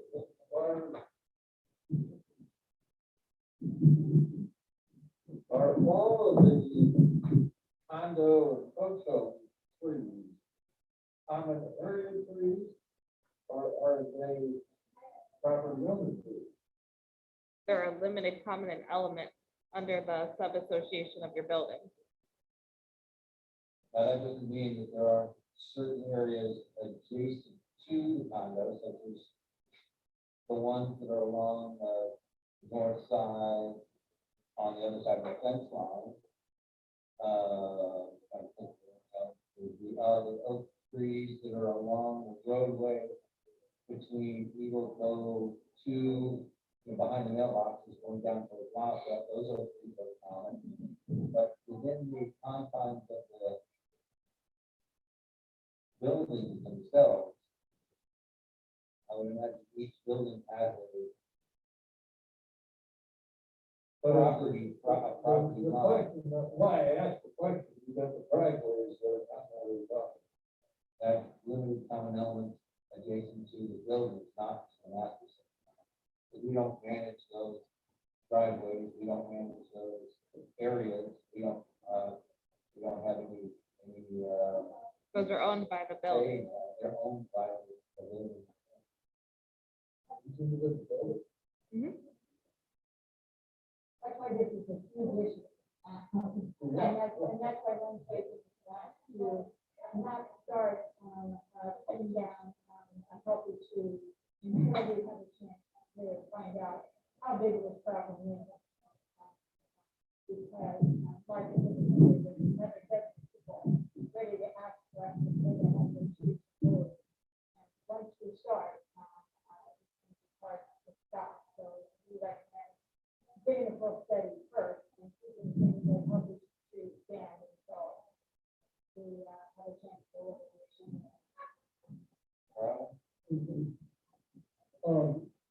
No, we don't want to lose trees. What's happening, 6 or 7 oak trees have been cut down in South Florida recently.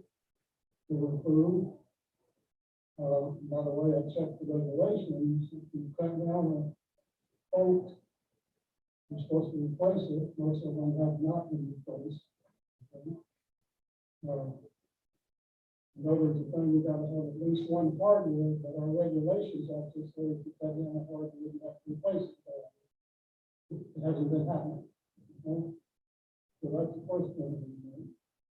So I have the hard times we might want to cut it down.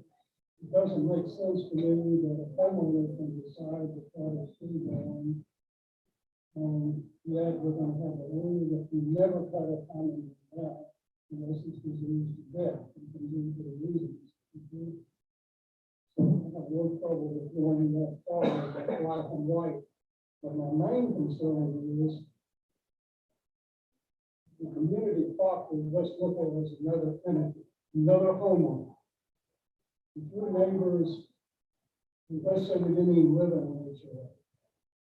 And the neighbor's tree fell on the house, and the neighbor's tree rooted out and was raising the foundation. Legally, going before, who do you think is in that case? Legally, what do you think of that? I'm not really sure, I'm a lawyer, but I think the owner of the tree, if it's standing in the neighbor's property, would be responsible for fixing it. Legally. Legally. No, That's not, okay, but let's say that's true. So in other words, I'm not sure, so even if we were in an HOA, just two property owners, you had a tree doing damage to the neighbor's foundation, which we kept the way this morning, like the tree, you're saying the one who owns the tree is the only one to do it, that would be responsible for that? no, as long as the tree's healthy.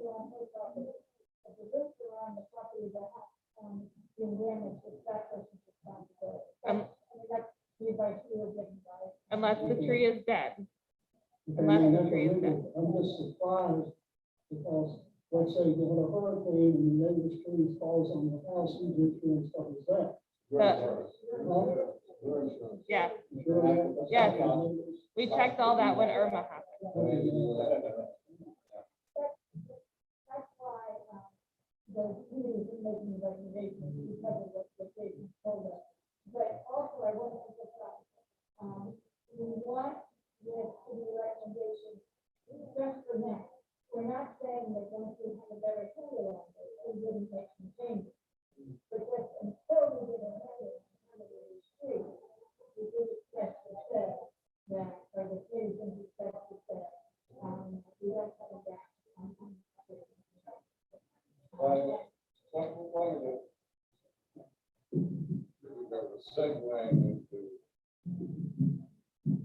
Segueing into the problem, Melissa. What you would, but this, you adopt this. But this would have, and I'm not saying this a piece of, I'm saying it's understanding. If we adopt this, this could have Melissa do it. To install a roof area, right? Or, yes, I mean, if that's what she wanted to do, and that's what we have done with any other Okay. situation. My question is, what do we do if we install a roof area? What do we do if a homeowner installs a roof area? To protect against a common area tree. It fails. Someone. Well, it will fail in about 2 years. How do you, if you're not, I can't accept 10 years, and where's that come? Well, it's from my own personal experience. Okay, so your experience. Maybe 5 years, but a few No, years, but- some years. My tree is even closer than hers, so Okay. I just want to All know right. that. One thing to consider, when you're in a drive, on this drive or this table, additional damage down the road 5 or 10 years, can be easily managed to fix without having to replace the whole structure. So that shouldn't take into consideration. Well, I'd like to make a small addition to this motion. I would have a sentence.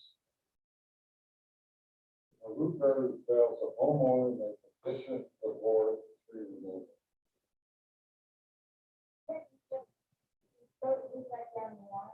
than, and this is a temporary condition anyway.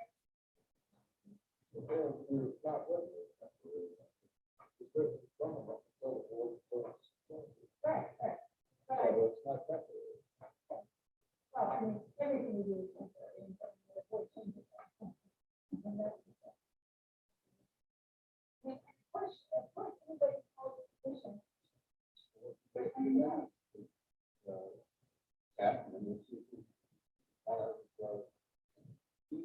Well, I'd like to amend this motion to state that if the roof barrier fails, the homeowner may petition the board for free removal. Second. The discussion, how would you define a new area? Yeah. You put a roof barrier in and the driveway meets again.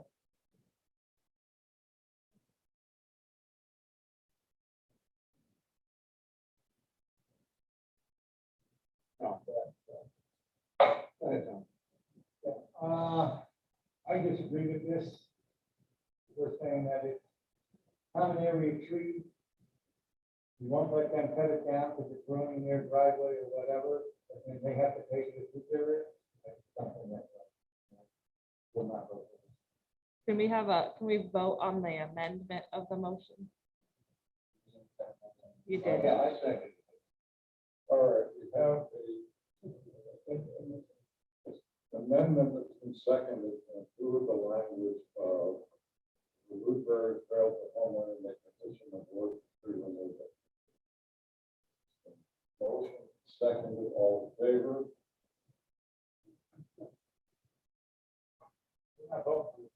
No,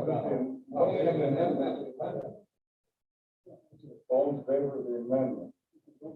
Carries 6-2.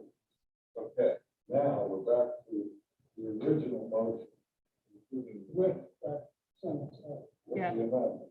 John, So let's start discussion on that. John, you have the floor. yeah, I did what I thought. I don't, we won't let the person, we won't cut the tree down to ruin their lawn or their house or their driveway. But the thing to fix that is to put the roof area in supposedly, but they have to pay for that. well, and that goes with that to the law. I mean, if the law says it is our responsibility, then we pay for it. But Jason has told us that it's not our responsibility. Who are you sure of You that? can make anything responsible you want. I would like that statute, I want to check it, I looked through the statute today and I could find nothing in the statute that makes the rate of that tree. Can you give me the statute? I think it's not, I think Joanne said, I think it's the, Well, whatever statute it is, I would like to know what it is. back, you said that to everybody. I mean, if we're gonna make a decision based on the statute, I would assume, I don't do that, I don't operate that way. Then why don't we defer this on, I couldn't find it in the HOA.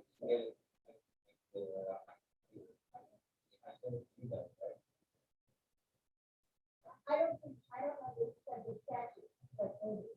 Well, we're between a rock and a hard place. I have it. I'm in favor of saving. It's as 3 many pages. trees as we possibly It's can. 3 pages. I'm also perplexed. I'm also torn by how can we sit here and not allow a homeowner to take care of their problems with their property because of a tree. People are gonna pay for it. And this battle just refuses.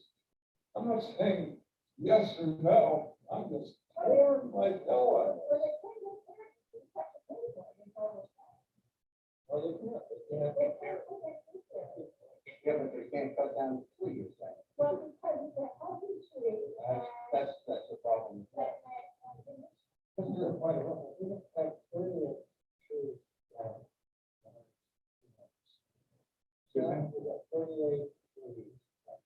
Oak trees. But people, those people, the tree on their property, we've left 45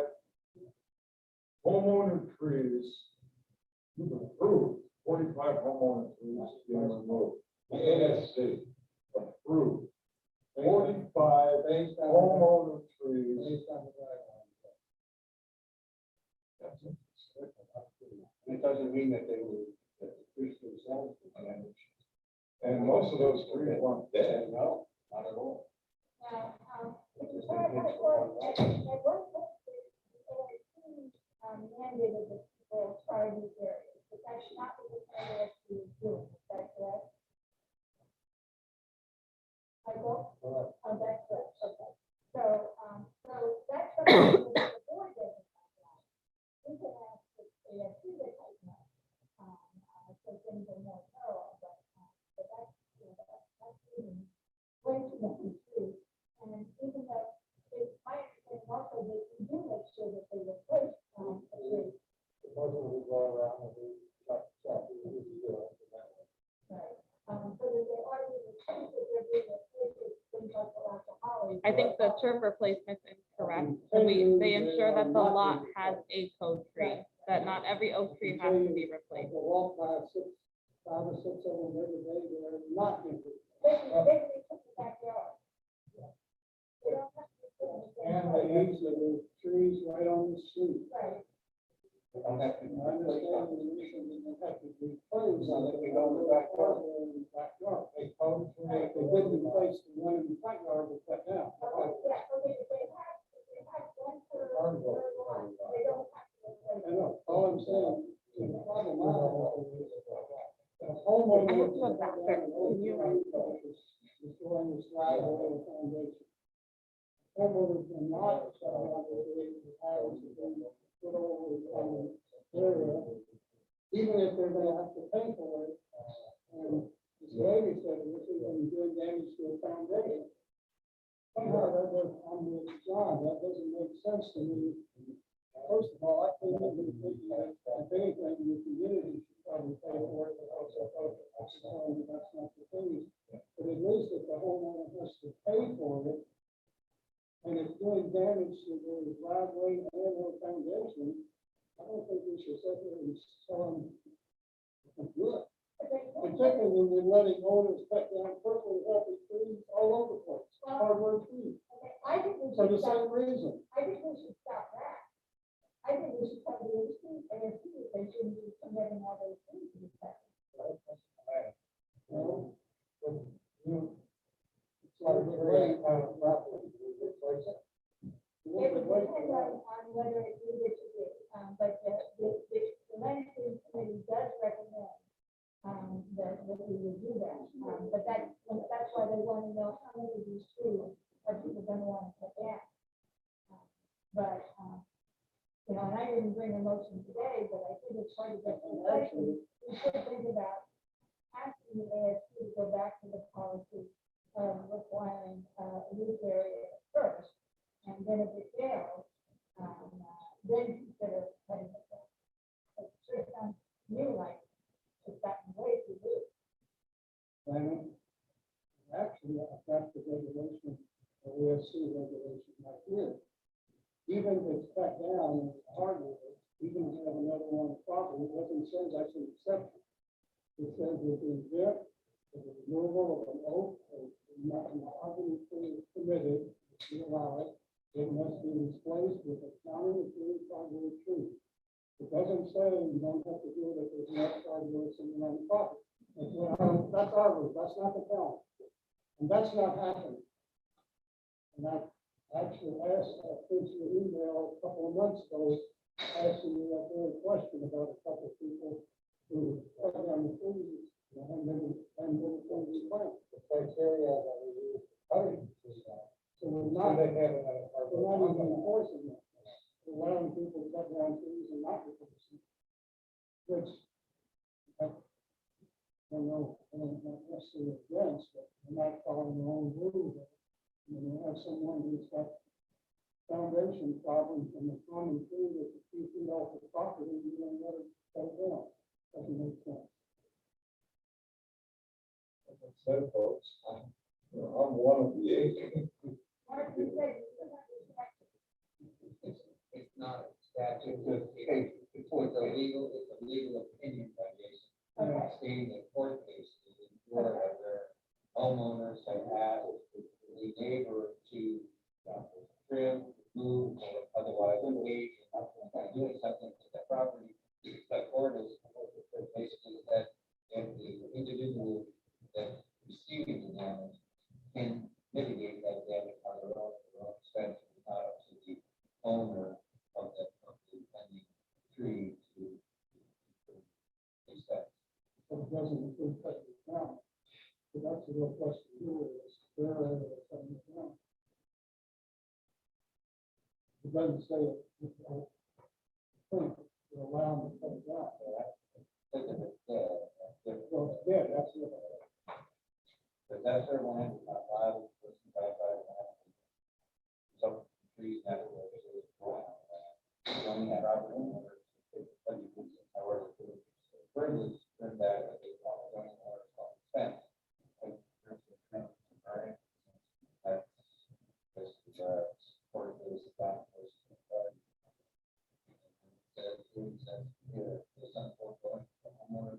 Read page, Desires to install a roof area for the lot, the homeowner may do so at the homeowner's expense. The association desires to install a roof area system on the common area, so that is possible. Mark, read the paragraph that starts to the extent on page 2 on the top. To the extent the roots of the oak tree allegedly damaged the owner's driveway properties shall be repaired and replaced by the owner. See Article 8.4.2 of the declaration. Additionally, to the extent of the roots of the allegedly damaged sidewalk, traversing the owner's driveway, when an owner replaces the driveway surface in the lot, the owner shall be required to replace his own crossing stone, concrete, sidewalk, traversing the driveway at the owner's expense. Accordingly, the owner is responsible for maintaining the fence and replacing that portion of the sidewalk. That's where you have concrete driveways going down to the road, and you have our sidewalk going across, and the tree with the damaged sidewalk in the driveway. A lot of people have said, no, that's your sidewalk. And of course, this says that was to say, no, it's not. Which sidewalk is it? The owner. So you're saying the sidewalk that goes across the driveway, then it's to you. We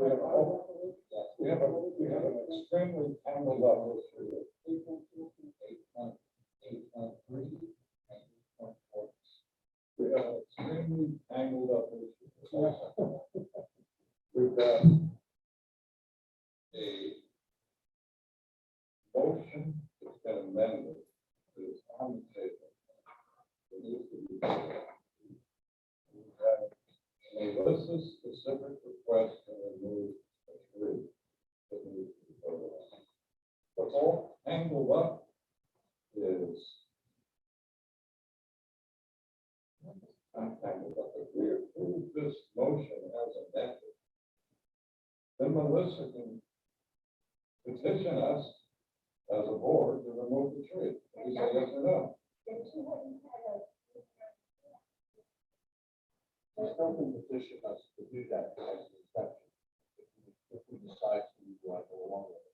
I guess I'd eliminate, amendment, if Rupert failed, I'd just say, the homeowners may petition the board for tree removal, period. Or, I think that, I understand everyone.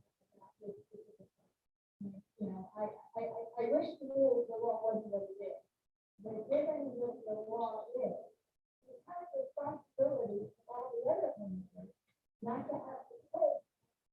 We didn't say that we were gonna pay. We can remove it at our own expense. Well, we have two responsibilities. We have a responsibility to keep information to, if we can in the community. And we have a responsibility of not paying for, and not using other people's money to pay for, things that are the responsibility of the homeowner. And I think that, that's the other thing that we have to think about is that, it could be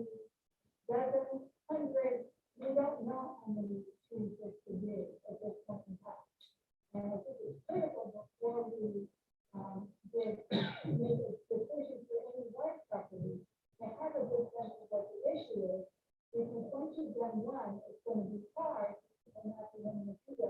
How in the world are we ever gonna know So what?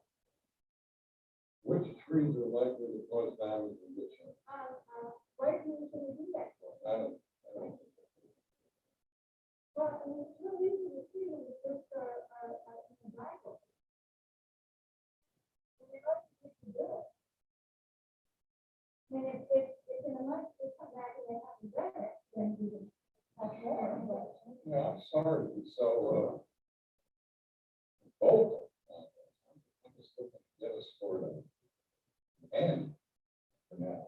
Yeah. You know, I think it's so, I'm not trying to be argumentative. I guess I'd like to call question. Before we call the question, Mr. Barry, once you say that, you can't do anything. So I guess I'd like to call. Oh, He didn't say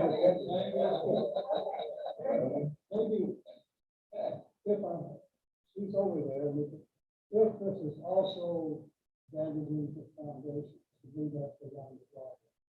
I mean, that's another thing. You can make an exception, but this one based on the fact that it is the foundation, if we can get. So what I like to do is go on with the motion, if we can make the exception here because it's the foundation, I don't know. Separated from the motion. Well, the motion. I mean, I'm not making another motion, I'm making a suggestion. The motion as it currently reads. I'm making a way out of this. The motion as amended currently allows the homeowner to petition the board. She's already done that. Motion as currently amended permits the homeowner to petition the board to tree removal. I think we should take out if the root barrier fails. I just think we should say the homeowner may petition the board to tree removal. Period. well, the board makes the decision, but you should remove it anyway. Correct. No, it doesn't. Yes, The no, board that- is removed. That's it, that's it. The board doesn't know. what She's that correct. is. She's correct. Yes, yes. Your declaration says that the landscaping committee, if it reviews the trees, and if a healthy tree needs to come out, it has to be approved by the board. You guys, What comes out? a healthy tree is to be removed in a common area, the board has to approve it. Okay, what about personal property? That's reviewed by the Architectural Standards Okay, Committee. fine, sorry. So they don't need to petition the board, you have to see it regardless. All right.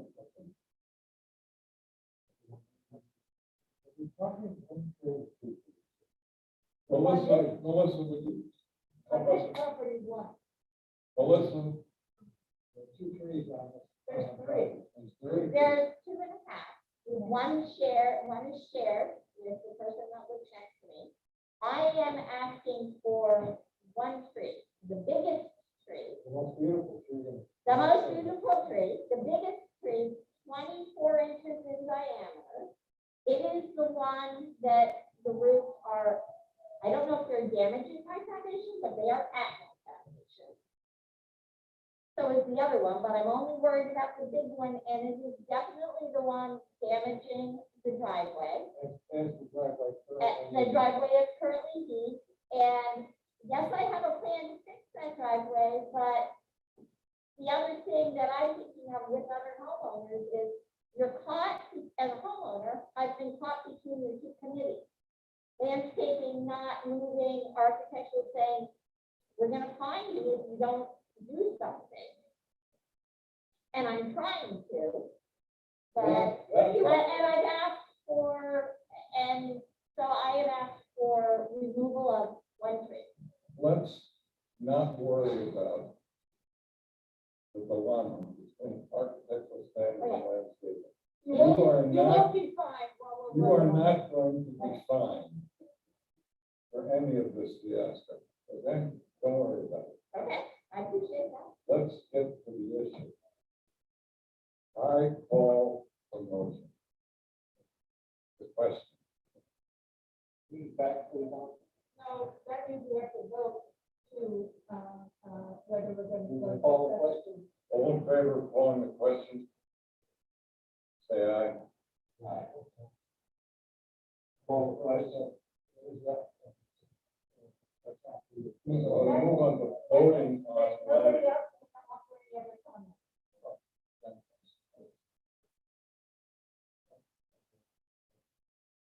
One, two, three, four, five, we got enough for the passes. I don't think, I'm sure John wants to get on with it. Six, call the question. All right, that motion, that, we're calling the question. We have a motion on the floor that has been amended and seconded, but there's a problem with the amendment. So maybe we have to fix that first. So how do I do that? We don't need to fix the amendment. We agree. Because I don't, The motion all states, we need, all we, yeah, what's the motion? the motion is that trees on common area property will only be removed if diseased or dead. If a homeowner wants root pruning and or a root barrier, they must submit request to the ASC. The request will be passed to the landscaping committee for consideration. If the landscaping committee approves a root pruning or barrier, the homeowner is responsible for payment. If a homeowner installs a root barrier and it fails, then the homeowner may resubmit a request for tree removal. Okay, that's the part that she's saying. Right. Because he doesn't like it. But all it should say is the homeowner may petition the board for tree. But you, removal. the board has to approve a common area tree removal regardless. So they don't need to petition you. It's gonna come back to your plate. So maybe we don't need the amendment at all. You need to, you're just saying if it fails, that they can come back to you. No, Just leave it. scratch that. Scratch, we don't need it. Just leave it and just vote on the motion with the amendment. Good, good. It's good, because it's just saying that if the tree's still healthy and they install a root barrier, that they can come back and ask again. So you're good. Okay, all right, that is the motion, it's been seconded, all in favor? Aye.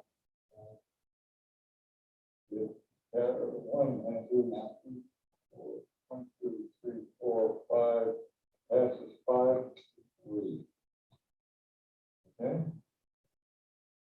Now, Melissa, it's on to your petition or your request to have a tree, a common area tree removed.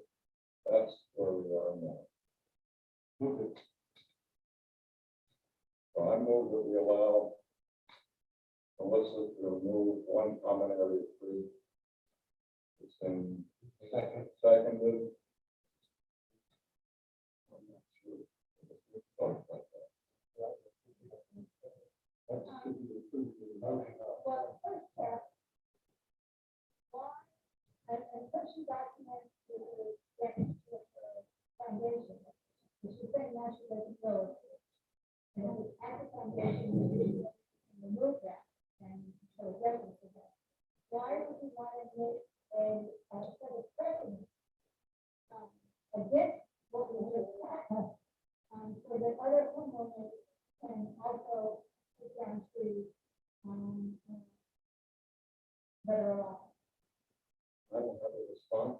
I don't have a concise response to that, other than I am accepting Melissa's word that the group, as it relates to the foundation, the problem is in it.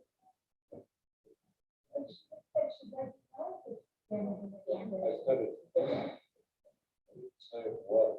She would say it. We should have it. We should have that. So you want to make the request contingent upon documentation that is damaging the foundation. Or she can come back with that documentation and ask it again. What kind of documentation is acceptable? Well, let's see if that's what she wants to do, like, we're bringing it back to us next month. In fact, this is what we're supposed to know the bylaw. Melissa? I'd like to know what kind of documentation is acceptable prior to trying to figure it out. What is it that small lot. You have a licensed arborist that you hired to do the assessment for you. to Yes, I begin with. do. So I would suggest that a letter from him with his results and conclusions would be what we would be able to deal with and be able to respond. But now that you're talking about foundation deck, he's not an expert on foundation deck. He's an expert on trees. So you're asking that I should hire a company to come in and assess my foundation? Is that what you're asking? I think that, money gets that I am. Well, I guess the other question is,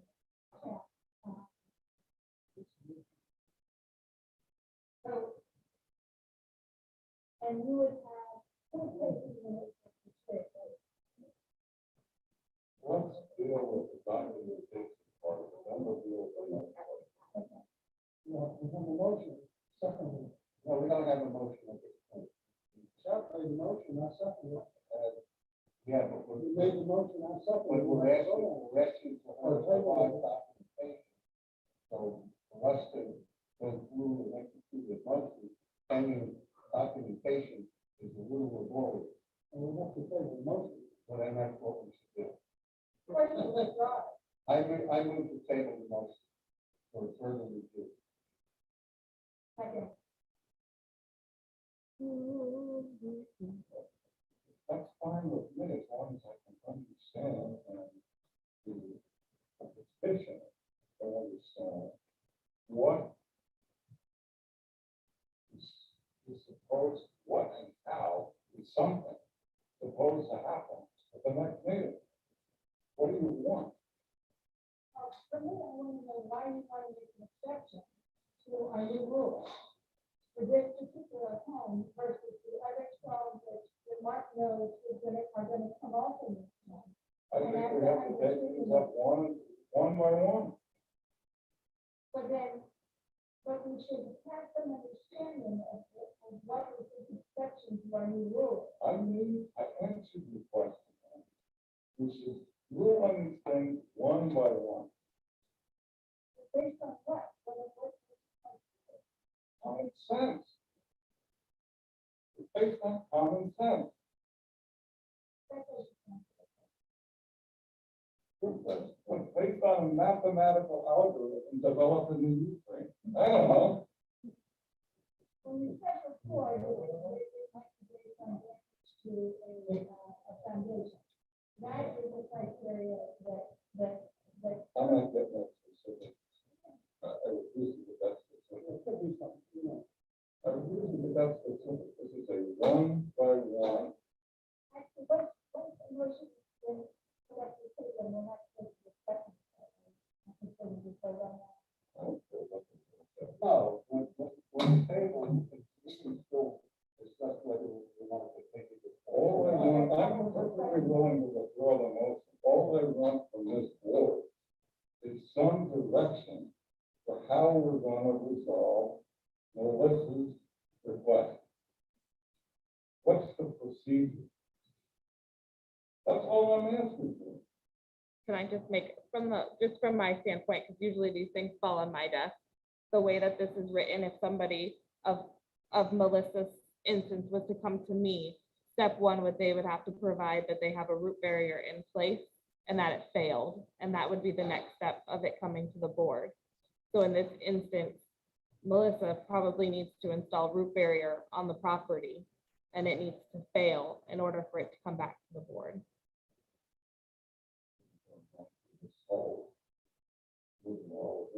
I thought you just said before that's not needed. That's why he didn't withdraw that from the motion. Because it's a healthy tree.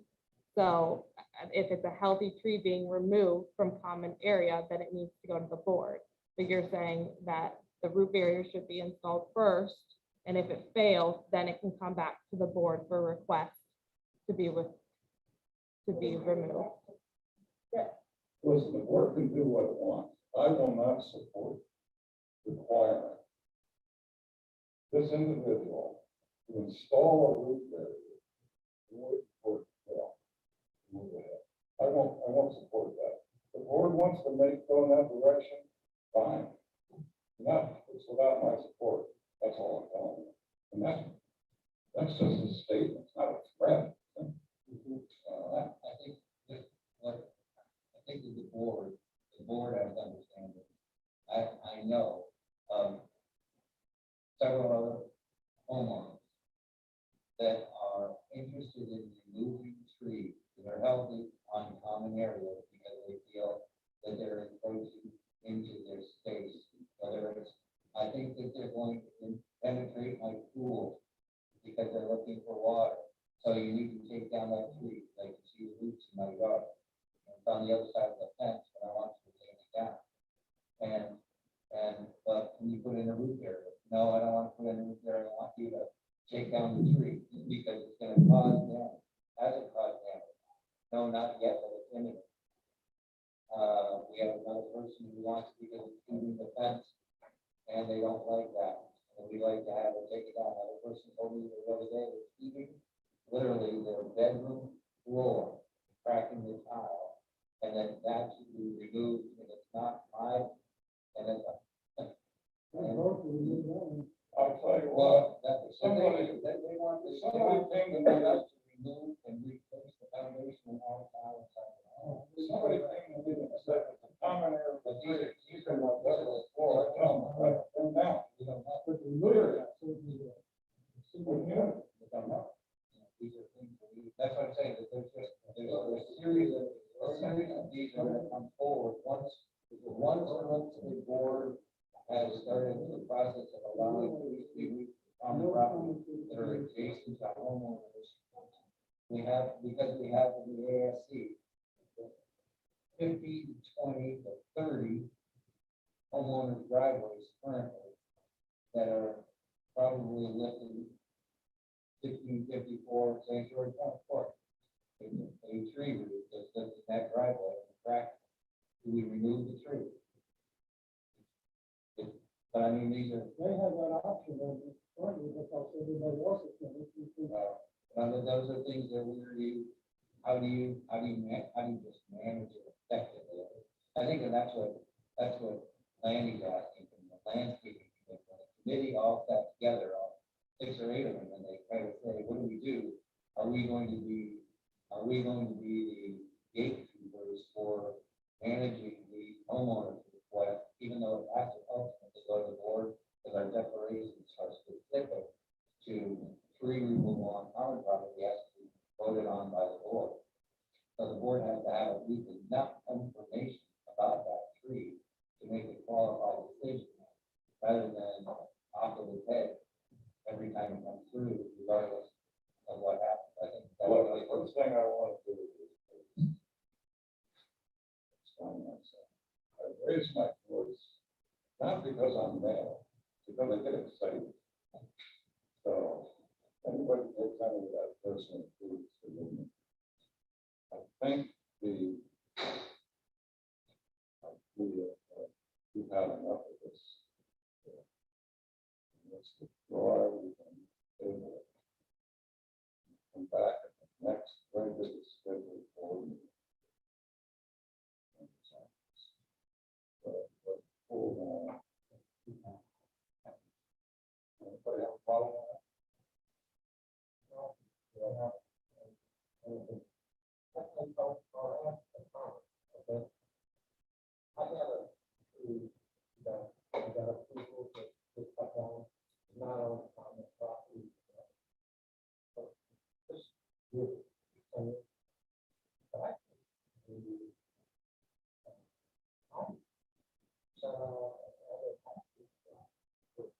you had to come out, so, yeah, it's doing up that driveway, you have to make it good. I don't know whether that's still the counties, they were doing that. They couldn't keep up with the request, and they've not gone down that one. There's no more licensing. But I say, I don't know whether it's Removal of trees, it's within the home, it's within the, it's already done. Well, I'm sorry we couldn't resolve this today. It'll get resolved in the meantime, we're not going to reply anyway. Are we withdrawing the motion about, like, every motion? Or Tabling the motion.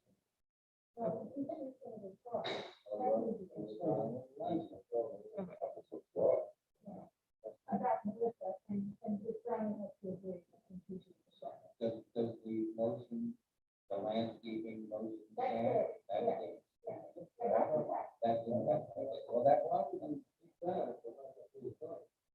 Well, I think we ought to withdraw the whole thing. We've already passed that. Yeah, I'll make a motion. the board. I thought the board was going. Starting from scratch. Chapter 6 is drawing. I'm not drawing a motion to allow Melissa to have a tree. That's what I'm. Well, second. But I will make a motion. I will make a motion that we cancel the motion about, we just passed, I didn't read it, but we invalidate that. And take it, so that I can just read. And this person passed the motion. Can't hear you. I'm sorry. I said I make a motion that we nullify, cancel the motion that we passed on the page. My motion. Motion. I think it's a capital idea. To do that, We start, start over. yeah, we start. We start. I agree. So that Ronnie's motion is seconded. Any discussion? All in favor, say aye. And six carries.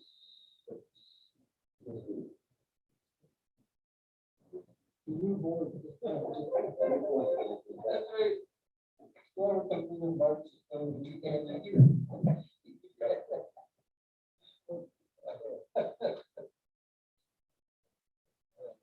Before we finish, I'd just like to say something. This may be my last board meeting, pending the election. So I just wanted to tell everybody that I had a very nice experience with all of you folks. And I hope that the homeowners, were happy with the job that we've done. And, I will express my gratitude for the fellowship. Yeah, we're only on the landscaping committee report. We got a long ways to go in this board meeting, guys. I mean, you're only halfway through the landscaping committee report. No,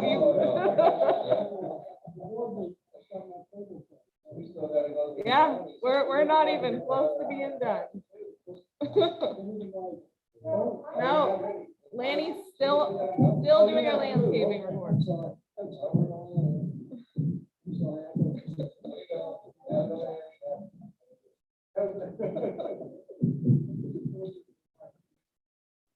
Okay, the next item is the 2021 plantings. This is an update on the landscaping committee monitoring all the recent plantings. Many are doing very well. We're working on a slideshow for the annual meeting, which will show a number of before and after pictures for the homeowners to see what's been done. Despite being covered, the cold snap did damage some of the annuals and they'll be removed if they don't recover. New annuals will be planted in March. Regarding 2022 plantings, the landscaping committee is developing a list of areas that need immediate improvement. Board members and homeowners are welcome to submit requests.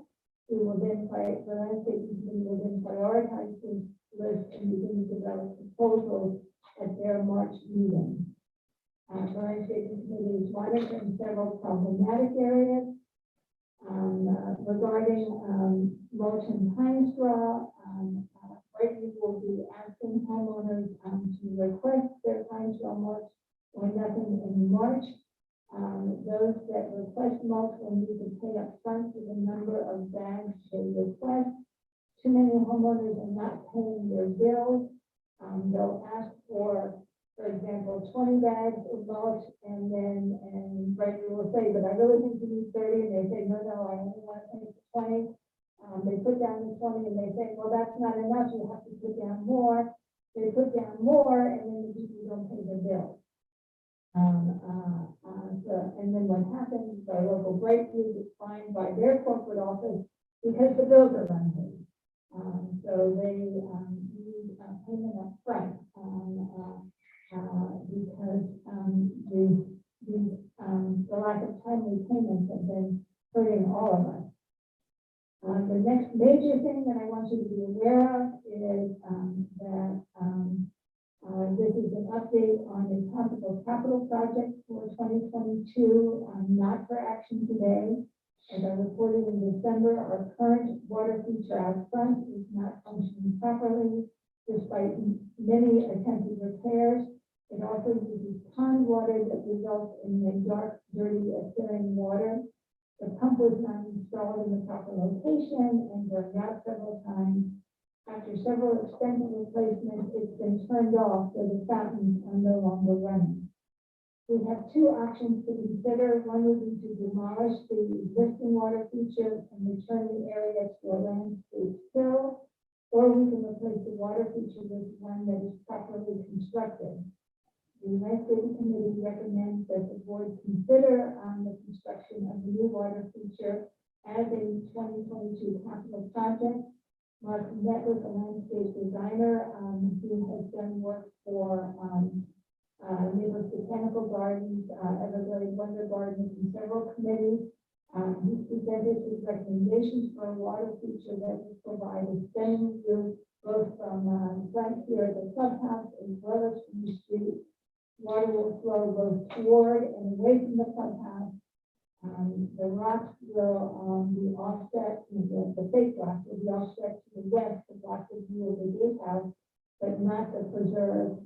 It'll be constructed with non-water permeable concrete with a pebble surface under the water. The pumping system will be will have chlorinated water to keep it clear and will be easily accessible for maintenance. Permanent planters will be constructed within the rock for a natural look. The current structure would need to be totally demolished. The rough estimate for construction is 2 months at actually exactly 50,000. The sketches are attached. The landscaping committee strongly recommends this project, but we've also asked Mark to get a proposal from at least one other landscape architect before the project is brought to you next month or the month after, I guess. Do you have any questions about those drawings that are attached? Yes. Really kind of remark, I thought when we first put it in, it looked very good, it worked quite well. And I know that they tried to do this and not, but it's certainly not an option that we could spend 10 instead of 50 and fix it. I mean, that's what I don't quite understand. It looked for a number of years at the time, it just needs some new parts. I suppose underneath the actual base. They could be fixed, right? We'd have to dig out the whole base and another like we can go up to the top of the hill. Alan and I tried that. We've actually dug out the whole front of the whole base and tried to find the pipes of patch, lower concrete down there. That's to demolish the whole thing. And then So we kind of explored. Okay, that's my question. that's the second contract on March 2nd. Where are we going? What's next? Didn't we just go on, 5, 6 years ago, at a cost of about 65,000, something like that? What? Existing, No, those are wrong draft. That's back to back to yeah, well, I'm gonna do it. 2005. Well, it's only been, I've only been here 13 years, and there's a number of years to put in. So I haven't been here 13 years. I can answer that. When was Mackie? I remember. It was probably, I think Christie was GM, so it's been maybe 2010. 2010, 2010, so 10 years. The problem is, the problem is that they put the pump at the top of the hill instead of at the bottom where the water goes. They have to suck it up to the top and the piping, instead of running the piping around the outside and under the dirt, they ran it under all the concrete rocks. So it's a 12-year-old, Right? 12-year-old waterfall, because it's the waterfall, we got a Home Depot sump pump.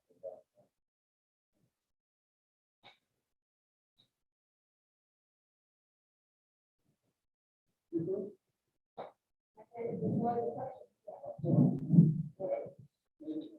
we on to, Ron, you, right? Yeah. Okay. Okay.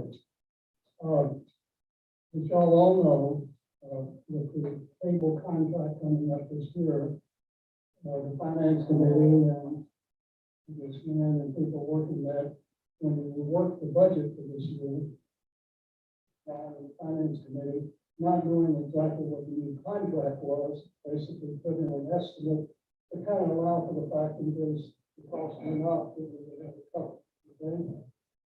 So that was done appropriately, but now that we have the contract, it turns out we know the exact amount that we're going to be charged for cable internet this year. For just the first 9 months on Summit, the last 3 months on Blue Stream. And it turns out that as a result of that, the homeowners are paying $68.98 a month, but the actual Summit cost that we have to pay Summit only $65.79, and Blue Stream would be $64 in the ships in the last 3 months. Not going to go through all the numbers, but I went through the calculations and what my motion is. I move that the monthly charge to homeowners for April through December 2022 be changed from $68.98 per month to $64.13 to prevent owners from being overcharged $43.65 for the actual pass-through cost for cable internet in 2022. Second. And then go ahead back and keep the floor for discussion on this. We're discussing that. Yeah, okay, that's what I'm saying. And we'll go ahead and discuss it a little bit more. I've had some feedback, really a couple of issues. One of the feedbacks was, we've never done this before. Change something in the middle. This is not a budget change. This is actually a change in what we charge the homeowners every month. Well, I just remembered we did it last year. You remember in the summer, we had the study on the tennis reserve, and we started in September for only 4 months. We actually charged the tennis homeowners at about $4.47 more. So it has been done that we changed a fee to the homeowners in the middle of the year. The second argument I've heard against it is it's not worth it, it's not enough money. Well, that was $4.47. For the year last year, it only amounted to about $2,000 or $3,000. It turns out here at the end of the year, if you don't make this change, you will overcharge the homeowners as a group about $31,000. To me, that's not an insignificant point. And this is a unique thing. It's the one item in the budget that we directly passed strictly on. So I don't think it's appropriate for the board, in essence, having the HOA have a profit of $31,000 by passing through a cost that we know is more than we need. And like I say, we do change things. As a matter of fact, another change we have to do, unfortunately, John, May the 1st, we drop all of the, I think it's the May bill, we drop the renovation costs. So there are changes we have to make. The third objection to our incidents is administrative headache. Well, again, I make the point, we've done it before, and it's like every homeowner has it, so I'm sure with computers, it's quite easy to change that one item into statements for everybody. So I don't even see any reason not to do this, and I think that the board, it's appropriate for the board to have the interest of the homeowners and try to keep the HOAs down as much as possible. We're probably looking at other things in the future. So that's the motion. Second.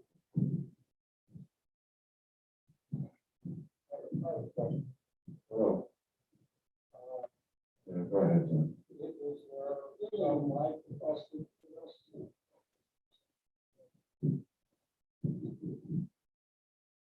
Is there some reason that the board doesn't feel that we could make this adjustment and, have this credited back, not credited, just not charged. I'm just lowering. I mean, that, yeah, that just seems like it would be logical.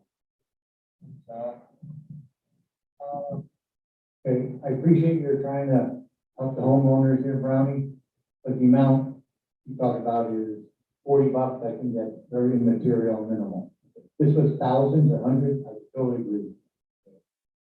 We have over 100 line items in the budget that fluctuate year to year.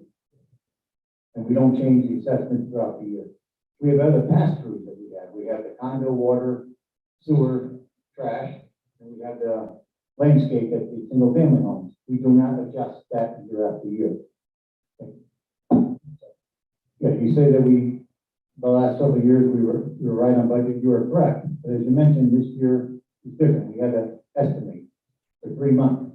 So that makes it like any other line item that we have in the budget. Okay. And we know we already got our insurance bill. Insurance went up, so it's over $15,000 more than what we budgeted. We're gonna go charge people back for that? No. So I just don't think it's worth what we're talking about here. I'm gonna vote no. One of the points that John made, which I happen to agree with, is that should this line item come through, and if Brownie's math is correct, then what we're simply going to be doing is we're going to be passing on the HOA through to the end, and it will be credited to the end and go into next year. Now, as he had also mentioned, that we have $15,000 that is going to be higher than we budgeted for, so that this excess could be used to dissipate some of that as well. So I think the minutia that we have gotten to is interesting, and I think that Brownie's point is well taken. But I think if you look at the overall impact of the budget, it's not going to be plus to the homeowners. It simply will be dissipated to take care of other items that have overextended the budget by this item that will be less. So as I said, I agree with John, and I won't support doing this.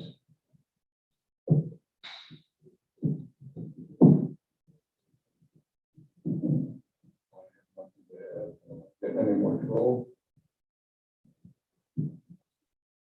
Well, again, John, let me address you, and I say again, you did not object last September to raising a fee to the homeowners for only 4 months. I'm talking. Okay. You didn't object to raising the fee, we only did it for 4 months, and the effect on the income was $2,000. Now you're saying you don't want to cut something that we're overcharging, and it's $31,000. $31,000 is much more significant than $2,000, and I think from a transparency standpoint to the homeowners, it's more important not to overcharge them than be willing to raise a charge during the middle of the year. So I don't buy the argument. I mean, if you're against doing it, fine, but I don't buy the argument. It's because it's the middle of the year. This is a unique thing that we know the exact cost for it. You know? There's lots of things like insurance and everything else changes, but this is one, if you go back and look at all the budget years, it's right on the line. It's budgeted. The other thing you gotta remember at the end of the year, if we end up showing the cost is less than that, we didn't really underrun charges for cable and internet.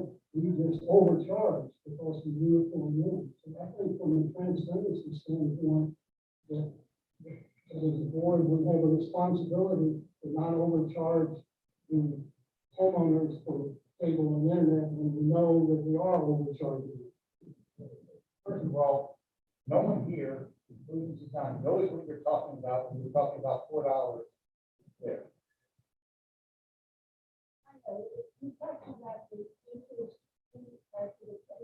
Okay, that's totally different than the budget and the assessment. Okay, thank you. Just wanted to make sure of that. Nothing to do with this.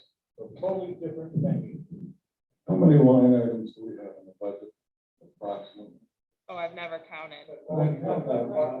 300, Oh, I'd say more than that.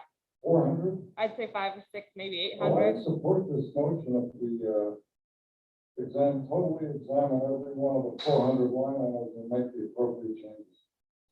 You know what the other changes are gonna be, this one you know, that's the difference. You know insurance? We have a contract, we have the summit and the blue stream contract, we can calculate exactly what it is for the year. There's no other item, well, there's a few, but most, the great majority of the things. And there's only one item in the state, and it's just the state. What are we gaining? These things have a way. Hopefully, I hope the homeowners don't, that the board is not willing to, willing to overcharge them for something. The two most overused words we have around here, transparency and fiduciary. So this is transferred, the homeowners will know that we're overcharging them about $4 a month for internet and cable. When you turn down the motion to actually lower it, which is a very simple thing to do, we've done it. But what they don't know, for example, is our insurance costs are going up by 15,000. They don't know that. How's that gonna be paid for? I think the point is, That's, answer the question. are you an accountant? You don't, I'm not an accountant, you? okay, but the point is, you don't take a line item and say, oh, well, I'm gonna overcharge for internet and cable, because I know I'm gonna be over in insurance. Then you change the insurance and you change the cable internet, if it's actual expenses, and you know that. I'm not talking about what this, we're talking about what we know. I just believe this is, we should be spending our time on things that matter. This does not matter. What matters is what we do with our irrigation. What matters is what do we do about our common area food problem. This does not matter. It doesn't matter if the HOA assessment is irresponsible. Absolutely. And not be overcharged. Well, then let's examine all 400 line items and make these appropriate changes right now. Overcharge the homeowner for something we know we're overcharged. I don't agree with that. Well, obviously going to turn it down, but I think you regret it. I'm not going to regret it. What I'm going to regret is that we had this discussion. What I'm going to regret is you fail to acknowledge that things in the budget go up and they go down. Somehow or other we do it. Good enough, shut up. This is not a change to the budget, I have the floor. but you're misreading it. This is not a motion. What you don't understand and what you don't acknowledge is that items in the budget go up and down, and somehow or other, we do a good enough job at the beginning of the year, to at the end of the year come out pretty whole. So why in the world do we want to reduce assessments by $4 now, when we know at the end of the year this is all going to balance out? I don't understand it.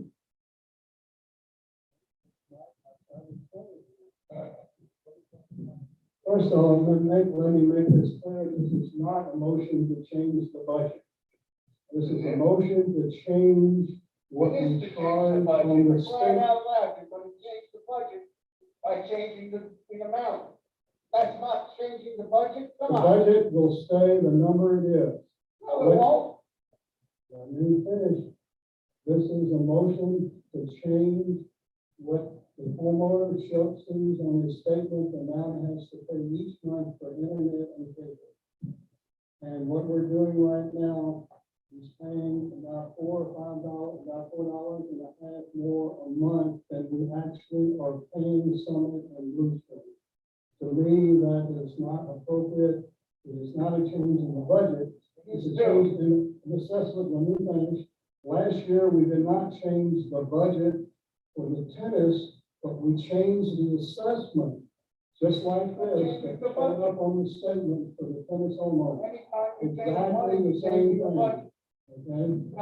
So if you came on this one, Unbelievable. Well, the only people that have spoken here are me, Brian, John, and Terry. Okay. Right, said nothing. Take a vote. What? You have nothing to add to this? I was an account, I said, but I would never change something before that. Yes, you are. Yes, you are budget. You can't say you're not trying when we budgeted for $68.98 until we knew what the contract was. We did not know what the contract was at the beginning of the year when we set the budget. That's when we set the amount for the homeowner. what did we do last September then? I don't know. I don't ever remember that. Boy, you got a convenient memory. Last September, let me remind you, we had the tennis study and we agreed to up the. That has nothing to do with the budget. Was that a board that was? The membership dues has nothing to do with the $50 a year. Instead of waiting until January, we went ahead and did it in September. And instead of charging, we charged an extra $447 a month for 4 months for those 110 people. We didn't change the budget. We changed the assessment on the statement. That's the budget. This is exactly the same thing. That's the point I want to make. All right, we're gonna We take. did not change, if what you said, we should have waited and did that at the end of the year. We didn't change the budget. We didn't go in and change the tennis income budget. What we actually changed is what we charge to homeowners is exactly what I'm asking for here. Except that was an increase for homeowners, this is a decrease. We are going to take a vote. $4.05 was an increase.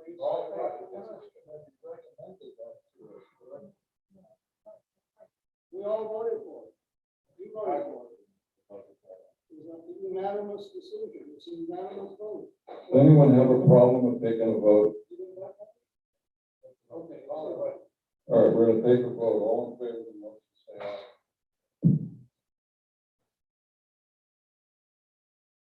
All opposed? Motion fails 6-2. Okay. The date of the next board meeting is the annual meeting of the members on March 24th. After the meeting, there'll be an organizational meeting of the board. Basically, to elect officers, is the primary purpose. With that, I move for adjournment. Before you do that, I just want to make a comment too, that, like, sir, I'm not sure if I'm gonna be on in the next meeting. I just want to make sure when the next board meets, we pick committee, we go back to what we said last year, we voted that somebody's been on for 2 to 4 years, these people want to get on, they should get on. So we want to make sure that's taken up, because a couple committees, have been on for 5, 10 years. Make sure we voted that last year, we want to make sure we follow that. I also want to remind everyone to be working on an annual report for the evening.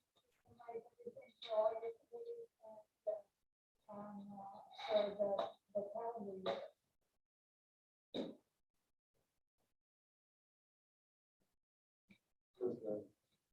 Second. All groups,